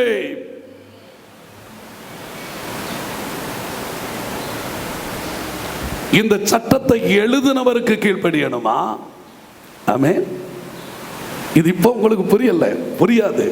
புரிந்திருந்தால் பாதாளத்தின் வாசல்கள் சபையை அடைக்க யாருக்கு அதிகாரம்? ஆமென் சொல்லுங்க. அவர் சொன்னார், இந்த கல்லுக்கு மேல என் சபையை கட்டுவேன், பாதாளத்தின் வாசல் மேற்கொள்ளாது. அவர் இரத்தத்தினால சம்பாதித்தது சபை என்றால் அது ஒரு நாளும் தோற்று போகாது. ஆமென் சொல்லுங்களே. அல்லேலூயா சொல்லுங்களே. நீங்க வர்றீங்களோ வரலையோ சபை ஆராதனை நடக்கும். நான் பாஸ்டர்கிட்ட கேட்டேன். அவர் சொன்னார், நாங்க ஆராதிக்கிறோம், வர்றவங்க வரட்டும். இது அவர் அமெரிக்கையா இருக்காததுனால. அல்லேலூயா சொல்லுங்க. அல்லேலூயா சொல்லுங்க. இதனா இனி இதுக்கு மேல நான் உங்களுக்கு விளக்கி சொல்றதுக்கு விரும்பல. அல்லேலூயா சொல்லுங்களேன். நான் இதை சுருக்கி கொள்றேன். ஏன்னா உங்களுக்கு இப்பவுமே என்னை கடிச்சு குதற மாதிரி இருக்குது. நான் இப்ப போற இடங்கள்ல எல்லாம் என்னை கடிச்சு குதற மாதிரி இருக்கிறாங்க. ஏன்னா தப்பு பண்ணிட்டாங்க. இப்ப தப்பு பண்ணினதுக்காக சப்ப கட்ட பாக்குறாங்களே தவிர ஐயோ நாங்க தப்பு பண்ணிட்டோம்னு ஒரு ஊழியக்காரன்னு சொல்ல முன் வரல. எப்படி பரலோகம் போக முடியும்? நாங்க ஆண்டவருடைய ஆலோசனையை கேட்காமல் சபையை அடைத்தது தவறு என்று சொல்லுகிறது வரைக்கும் நான் அவர்களோடு இருக்க மாட்டேன் என்று கர்த்தர் திருவுளம் பற்றினார். ஒரு அல்லேலூயா சொல்லுங்க. இதுக்கு நீங்க சொல்லவே மாட்டீங்களே. ஒரு அல்லேலூயா சொல்லுங்க. ஏன்னா நீங்க நம்பி இருக்கிற ஊழியக்காரங்க எல்லாம் லட்சக்கணக்கான மக்களுக்கு நட்சத்திரங்களை போல சொலிக்கிறவங்க. அவங்க பொது மன்னிப்பு கேட்க முடியுமா? அவங்க வாயை திறந்து நாங்க தவறு பண்ணினோம்னு சொல்ல முடியுமா? சொன்ன அவங்க இமேஜ் எங்க போகும்?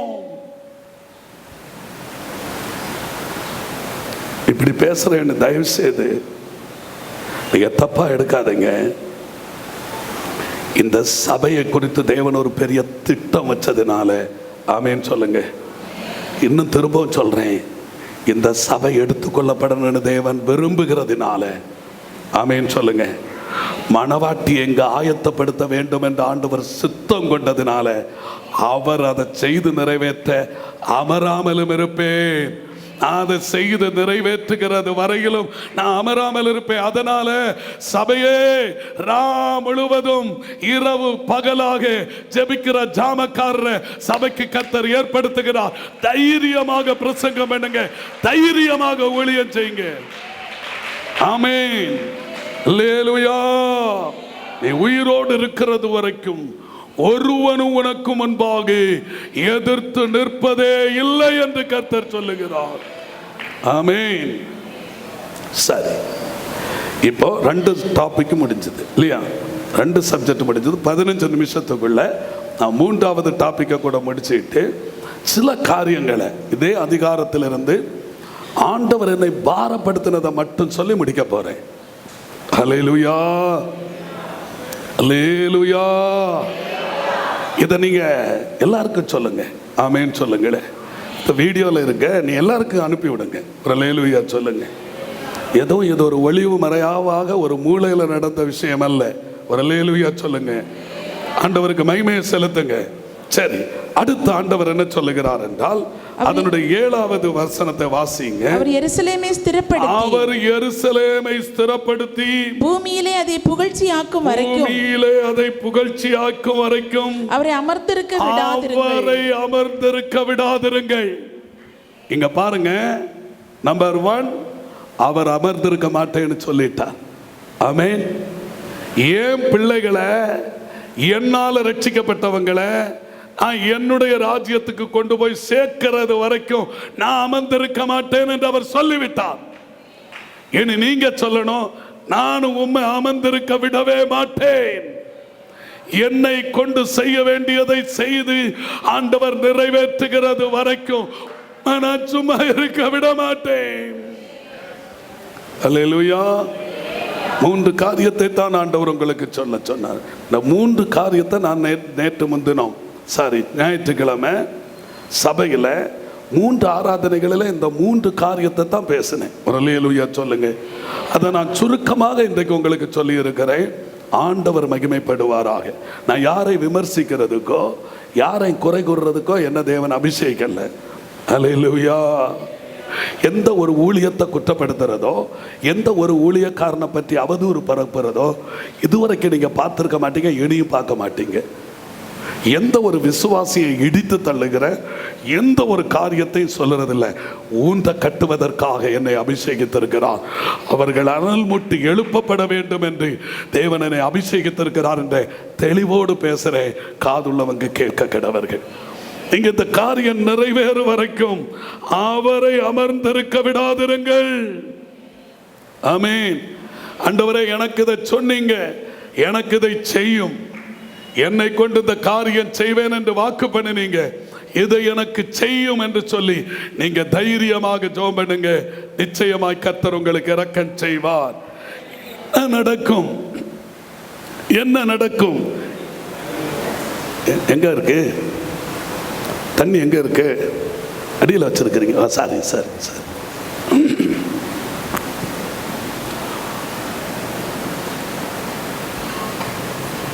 போதும் போதும். சரி, இப்போ இந்த 62வது அதிகாரம் நான் இந்த 3 காரியங்களை உங்களுக்கு சொன்னேன். இதை நீங்க கண்டிப்பா செய்யணும். ஏன் அப்படி செய்யணும்னா, உங்களை ரட்சிக்கும் போது நல்லா கவனிங்க, ஆண்டவர் உங்களை ரட்சிக்கும் போது அவருடைய பிள்ளையாக மாற்றும் போது ஒரு பெரிய கிரயம் கொடுத்திருக்கிறார். ஆமென். அல்லேலூயா, அல்லேலூயா. நீங்க நம்புறீங்களா? நீங்க விசுவாசிக்கிறீங்களா? அவர் உங்களுக்கு கொடுத்த ரட்சிப்புனுக்கு ஒரு பெரிய விலை உண்டு. அவ்வளோ பெரியதான விலை. ஆமென் சொல்லுங்க. உங்களை மீட்டெடுத்ததுக்கு அவர் கொடுத்தது அவருடைய ரத்தம். ஆமென். அல்லேலூயா. அந்த ரத்தத்தை கொடுத்து உங்களை மீட்டெடுத்ததுனால தம்முடைய ஜீவனை விட்டு உங்களுக்கு நித்திய ஜீவனை வாக்கு பண்ணினதுனால, அல்லேலூயா, அந்த ஜீவனை கொடுக்கவும் திரும்ப எடுக்கவும் அவருக்கு அதிகாரம் இருப்பதுனால உங்களுக்கு தம்முடைய ஜீவனை கொடுத்து உங்களை வாங்கி இருக்கிறதுனால அவர் அமர்ந்திருக்கவே மாட்டார். அல்லேலூயா. நீங்க அமராம இருக்கிறீங்கன்னா, நீங்க அசதி இல்லாம வைராக்கியமா இருக்கிறீங்கன்னா நிச்சயம் அதை அவர் நிறைவேற்றுவார். அவர் நிறைவேற்ற வேண்டுமானால் அவரை நீங்க அமர்ந்திருக்க விடவே கூடாது. அவரை நீங்க அமர்ந்திருக்க விடக்கூடாது. ஆண்டவரே, இதை நிறைவேற்றுகிறது வரைக்கும் நான் உம்மை அமர்ந்திருக்க விடவே மாட்டேன், உம்மை அமர்ந்திருக்க விடவே மாட்டேன். எனக்கு சொன்னதை நிறைவேற்றும், எனக்கு காண்பித்த தரிசனத்தை நிறைவேற்றும். உங்களை என்னையும் அவர் அழைக்க வந்தது பரலோகத்துக்கு கொண்டு போய் சேர்க்க. அதை நிறைவேற்றுகிறது வரைக்கும் நான் உம்மை விடுவதில்லை என்று பிடிக்கணும். ஆமேன் சொல்லுங்களே. யாக்கோபு என்னை ஆசீர்வதித்தால் ஒழிய அண்ணன் என்னை கொண்டுருவான். எனக்கு தொண்டைக்கு ரொம்ப பிரச்சனையா இருக்கு. என் அண்ணன் என்னை கொண்டு போடுவான். அவனுடைய கைக்கு தப்பணுன்னா ஆண்டவர் என்னை ஆசீர்வதிக்கணும். ஒரு லேலுயா சொல்லுங்க. இவனுக்கு தாராள ஆசீர்வாதமா இருக்கு, ஆனா அண்ணன் கைக்கு தப்புறது தான் அதிக ஆசீர்வாதம். ஆமே, அண்ணன் கொண்டு போடாம தப்புறது தான் பெரிய ஆசீர்வாதம். லேலுயா. ஆனா இப்ப அண்ணங்காரன் கொண்டு போடுவேன்னு வந்திருக்கிறான். ஆண்டவருடைய காலை பிடிச்சு விடமாட்டேன், என்னை ஆசீர்வதிக்காம விடமாட்டேன் என்று போராடி அண்ணங்காரன் இடத்திலிருந்து தப்புவதற்கு அவ்வளவு போராடினான் என்றால், இந்த உலகத்துல நம்மை அழித்து நம்மை கொன்று பாதாளத்தில் கொண்டு தள்ளணுன்னு ஒரு பொல்லாத சாத்தான் வகை தேடி சுற்றி திரிகிறான். அவன் நம்மை சேதப்படுத்தாதபடிக்கு ஆண்டவருடைய சித்தத்தை நாம் நிறைவேற்றுவதற்கு போராடி ஜெபிக்க தேவனுடைய ஆவியானவர் உங்களுக்கு ஆலோசனை கொடுக்கிறார். மகிமை கர்த்தருக்குரியதாகட்டும். அப்படியே அடுத்த 2வது வசனத்தை வாசிங்க. ஜாதிகள் உன் நீதியையும் சகல ராஜாக்களும் உன் மகிமையும் காண்பார்கள். கர்த்தருடைய வாய் சொல்லும் புது நாமத்தால் நீ அழைக்கப்படுவாய். நல்லா கவனிங்க. கர்த்தருடைய வாய் சொல்லும் புதிய நாமத்தினால நீ அழைக்கப்படுவாய். ஆமென். அல்லேலூயா. கர்த்தருக்கு ஸ்தோத்திரம். அப்ப நமக்கு புதிய நாமம். எல்லாருக்கும் ஒரு பேர் இருக்குது இல்லையா? எல்லாருக்கும் ஒரு பேர் இருக்குது. கர்த்தர் எல்லாருடைய பேரை அறிந்து வைத்திருக்கிறார். ஆனா ஆண்டவர் அவருடைய பிரியமானதை செய்யும்போது நமக்கு ஒரு புது பெயரை போட்டு அழைப்பார். ஆமென். அல்லேலூயா. தானியேலுடைய பேர் கர்த்தருக்கு தெரியும். ஆனா அவனை பிரிய புருஷனே அப்படி என்ன கூப்பிடணும்னா, அவன் ஆண்டவருக்கு பிரியமானதை செய்த போது அப்படி கூப்பிட்டார். ஆமென். அல்லேலூயா. இப்ப உங்க பேர் ஆண்டவருக்கு தெரியும். நீங்க எந்த பேர்ல ஞானஸ்நானம் எடுத்தீங்களோ அல்லது உங்க அப்பா அம்மா உங்களுக்கு என்ன பேர் வச்சாங்களோ அந்த பேர் கர்த்தருக்கு தெரியும். எல்லாருடைய பேரை கூப்பிடுகிறவர். சகையுனுடைய பேரை கூட ஆண்டவர் கூப்பிட்டார். எந்த மனுஷனுடைய பேரும் அவனுக்கு ஆண்டவருக்கு தெரியும். நட்சத்திரங்களே பேரிட்டு அழைக்கிறவர். எல்லாருக்கும் பேரும் தெரியும். ஆனா நீங்க ஆண்டவருக்கு பிரியமானதை செய்யும் போது அவர் உங்களுக்கு ஒரு புதிய நாமத்தை தரிப்பிப்பார். அல்லேலூயா சொல்லுங்க. இந்த இடத்துல வந்திருக்கிற கர்த்தருடைய பிள்ளையே, இந்த 3 முக்கிய காரியத்தை செய்யும் போது கர்த்தர் உங்களுக்கு சொல்லுகிறார், கர்த்தருடைய வாய் சொல்லும் புது நாமத்தால் நீ அழைக்கப்படுவாய். அது என்ன நாமம்? நான் நம்புறேன் என் மனவாட்டியே, அல்லேலூயா, உண்மையை சொல்றேன்.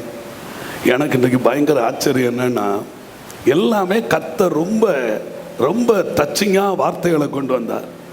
பாஸ்டர் ஐயா எனக்கு ஒரு கல்யாண அழைப்பு கொடுத்திருந்தார். அதுல இவங்க மகளுடைய பேரை நான் வாசித்தேன். அதுல எழுதி இருந்தது பியூலா எப்சிபா. அல்லேலூயா. பியூலா என்றால் மணமகள் இல்லையா? அப்படித்தானே? அப்படித்தானே? எப்சிபா என்றால் பிரியமானவள். இப்போ ஆச்சரியமா இருந்தது. இங்கே அந்த வசனம் இதில் எழுதி இருந்ததும் எனக்கு ரொம்ப சந்தோஷமா இருந்தது, ரொம்ப மகிழ்ச்சியா இருந்தது. எங்கேயுமே நீங்க பார்த்தீங்கன்னா ஒருவேளை பியூலான்னு ஒரு பேர் இருக்கும், இல்லைன்னா எப்சிபான்னு ஒரு பேர் இருக்கும். இது 2 சேர்ந்த பேர் நான் இதுவரைக்கும் கேட்டதில்லை. கல்யாண கார்டை கொண்டு வந்து ஜபிக்க தந்த போது கூட நான் தவறா ஜெபம் பண்ணினேன். அப்போ பாஸ்டர் என்கிட்ட சொன்னார், இல்லை பாஸ்டர் பியூலா எப்சிபா அப்படின்னு. எனக்கு ஆச்சரியமா இருந்தது, எனக்கு ரொம்ப சந்தோஷமா இருந்தது. ஆண்டவரிடத்துல கேட்டேன், பியூலா என்றால் எல்லாருக்கும் அந்த பேர் இருக்கும், மணமகள். எப்சிபா அப்படின்னா பிரியமானவள். அப்ப பிரியமான மணவாட்டி அப்படின்னு அந்த பேரை ஆண்டவர் இந்த பாஸ்டருடைய மகளுக்கு கொடுத்திருக்கிறார். ஆண்டவருக்கு ஸ்தோத்திரம். இப்போ ஆண்டவர் நமக்கு அப்படிதான் பேரை வச்சிருக்கிறார். ஒரு பேர் இருக்கும், ஆனா அந்த பேருக்கு ஒரு இணை பெயராக அவர் நம்ம மேல பிரியமே, ரூபவதியே, என் மனவாட்டியே, என் இருதயத்துக்கு ஏற்றவனே என்று சொல்லி கர்த்தர் கூப்பிடுவார். கர்த்தருடைய வாய் சொல்லும் புது நாமத்தினால நீங்க அழைக்கப்படுவீங்க. இப்பொழுதும் சொல்றேன், அவர் எனக்கு ஆவியில ஏவுகிறத சொல்றேன், உங்களை அவர் புதிய நாமத்தினால சொல்லி அழைக்கணும்னா நீங்க அவருக்கு பிரியமானது என்னன்னு கேட்கணும். அல்லேலூயா சொல்லுங்களேன். இல்லைன்னா உங்க பேரை அவர் மாற்ற மாட்டார். அந்த பேரு கண்டிப்பா இருக்கும். ஆனா அந்த பேரை மாற்றணும்னா நீங்க அவருக்கு பிரியமானதை செய்யணும். இப்ப எனக்கு பேர் என்னன்னா, இயல்பான பேரு ஜான் கிறிஸ்டோபர். என்னுடைய பேர் ஜான் கிறிஸ்டோபர். கன்னியாகுமரி மாவட்டத்தில் ஊருப்பட்ட ஜான் கிறிஸ்டோபர். எல்லாம் ஊழியக்காரங்க ஜான் கிறிஸ்டோபர் ஜான் கிறிஸ்டோபர். இப்போ பார்த்தாங்க, யாரை அடையாளம் கண்டுபிடிக்க முடியல. உடனே என்கிட்ட ஜான் கிறிஸ்டோபர் அப்படின்னு என் பேரை வச்சாங்க.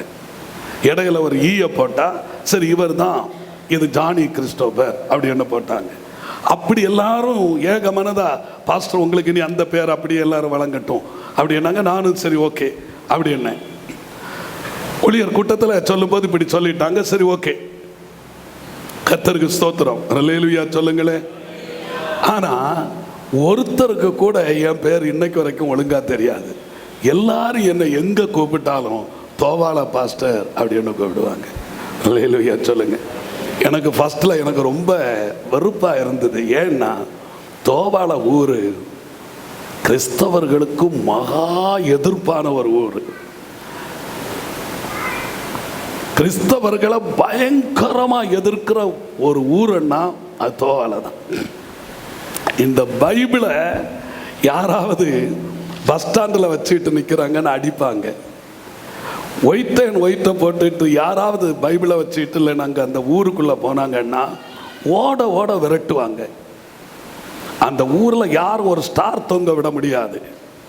அந்த ஊரில் ஒரு டெட் பாடியை எடுத்துக்கிட்டு யாரும் ரோடு வழியாக கிறிஸ்தவங்க அடக்க கொண்டு போக முடியாது. அப்படிப்பட்ட ஊரை வச்சு என்னை தோவாள பாஸ்டர்னு கூப்பிட ஆரம்பித்தது எனக்கு முதல்ல கொஞ்சம் கஷ்டமாக இருந்தது. நான் எவ்வளவோ சொல்லி பார்த்தேன், என் பேர் இப்படித்தான் என்னாலும் எல்லாரும் தோவாள பாஸ்டர்னாங்க. ஒரு நாள் கர்த்தர் சொன்னா, யாக்கோபே நான் இஸ்ரவேலன்னு பேரிட்டேன், நீயாகவோ மற்ற ஊழியக்காரர்களோ அந்த பேரை உனக்கு சொல்லலை, தோவாள பாஸ்டர்னு நானே உனக்கு பேரிட்டு இருக்கிறேன். ஒரு அல்லேலூயா சொல்லுங்க. சூரன் திருவிழாவுக்கு ஃபேமஸான இடம் தோவாள, பூக்களுக்கு புகலிடமே தோவாள, செங்கலுக்கு பிறப்பிடமே தோவாள. தோவாளன்னா இப்படி நிறைய காரியங்களை அடுக்கிட்டு போகலாம். இப்போ கிருபையால தாழ்மையை தரித்து கொண்டு கர்த்தருடைய வாய் சொல்லுகிற புது நாமத்தால் நான் அடைக்கப்படுகிறதுக்கு, ஆண்டவருடைய சித்தம் செய்தால் அப்படி அழைப்பார் என்று சொல்றதுக்கு ஒரு முன்னுதாரணமாக இந்த காரியத்தை சொல்றேன். ஒரு தேசத்தை கொண்டு ஒரு ஊழியக்காரனுடைய பேர் அறியப்படுகிறது என்றால் அது தேவனுடைய திட்டம்.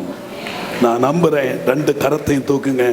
நான் நம்புறேன் அதே தோவாளையில இனி ஒரு பாத்திரம் நிரம்ப இல்லை என்று சொல்லுகிறது வரைக்கும் ஆண்டவர் அந்த பகுதியில் இருக்கிற ஜனங்களை ரட்சிப்பார் என்று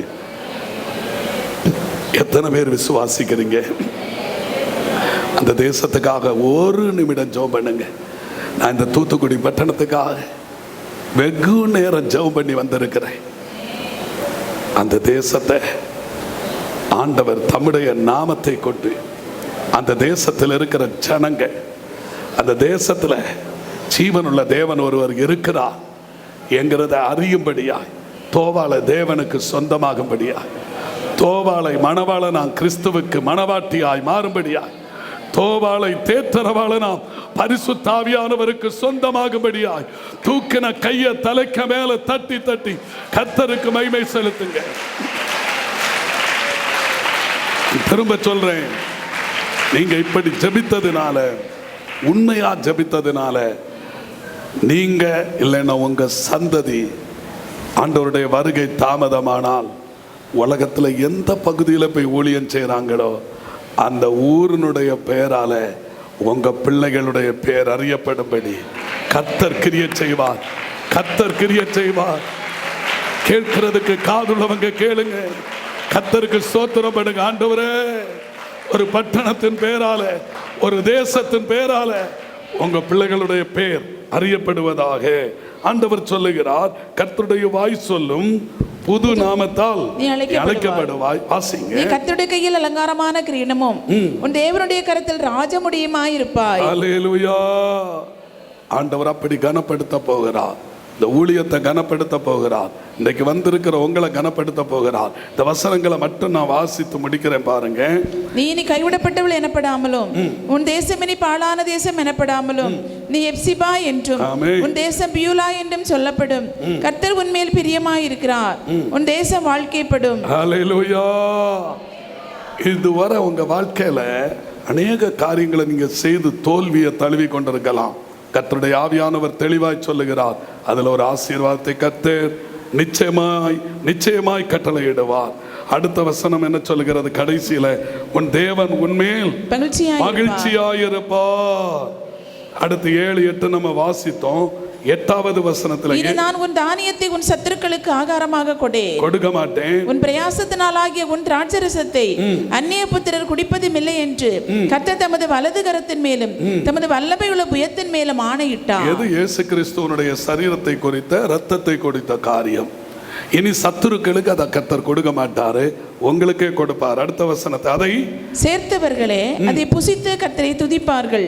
அதை கூட்டி வைத்தவர்களே என் பரிசுத்த ஸ்தலத்தின் பிரகாரங்களில் அதை குடிப்பார்கள். வாசல்கள் வழியாய் பிரவேசியுங்கள். அல்லேலூயா. இப்ப ஆண்டவர் சொல்லுகிறார், இயேசு அவரே வாசல், அது வழியா பிரவேசியுங்கள். ஜனத்துக்கு வழியை செவ்வாய்ப்படுத்துங்கள். பாதையை உயர்த்துங்கள். அதில் உள்ள கற்களை பொறுக்கி போடுங்கள். நல்லா கவனிங்க. இந்த கற்களை பொறுக்கி போடுங்க அப்படின்னு சொல்லுகிறது. யாரெல்லாம் இடையூறா இருக்கிறாங்களோ, யாரெல்லாம் சபைக்கு வருவதற்கு இடையூறா மாறிக்கொண்டிருக்கிறாங்களோ, அதை கர்த்தர் மாற்றி போட போகிறார். ஆமென் சொல்லுங்களேன். இந்த சபைக்கு சிலர் வருவதற்கு சிலர் தடையா இருக்கிறாங்க, சிலர் இடையூறா இருக்கிறாங்க. அதை கர்த்தர் மாற்றி போட போகிறார். சரி, வாசிங்க. ஜனங்களுக்காக கொடியை ஏற்றுங்கள்.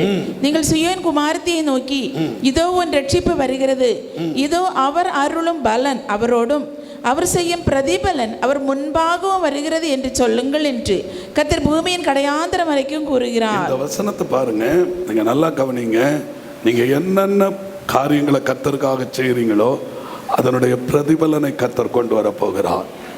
நீங்க வெளிப்படுத்தின விசேஷம் 22வது அதிகாரம் 12வது வசனத்தில் ஆண்டவர் சொல்லுகிறார், அவனவனுடைய கிரியைகளுக்கு தக்க பலன் அளிக்க ஆண்டவர் என்ன செய்ய போகிறார்? வரப்போகிறார். கர்த்தர் பூமியின் கடையாந்தரம் வரைக்கும் அதை கூறுகிறார். அவர்களை பரிசுத்த ஜனம் என்றும் கர்த்தரால் மீட்கப்பட்டவர்கள் என்றும் சொல்லுவார்கள். அல்லேலூயா.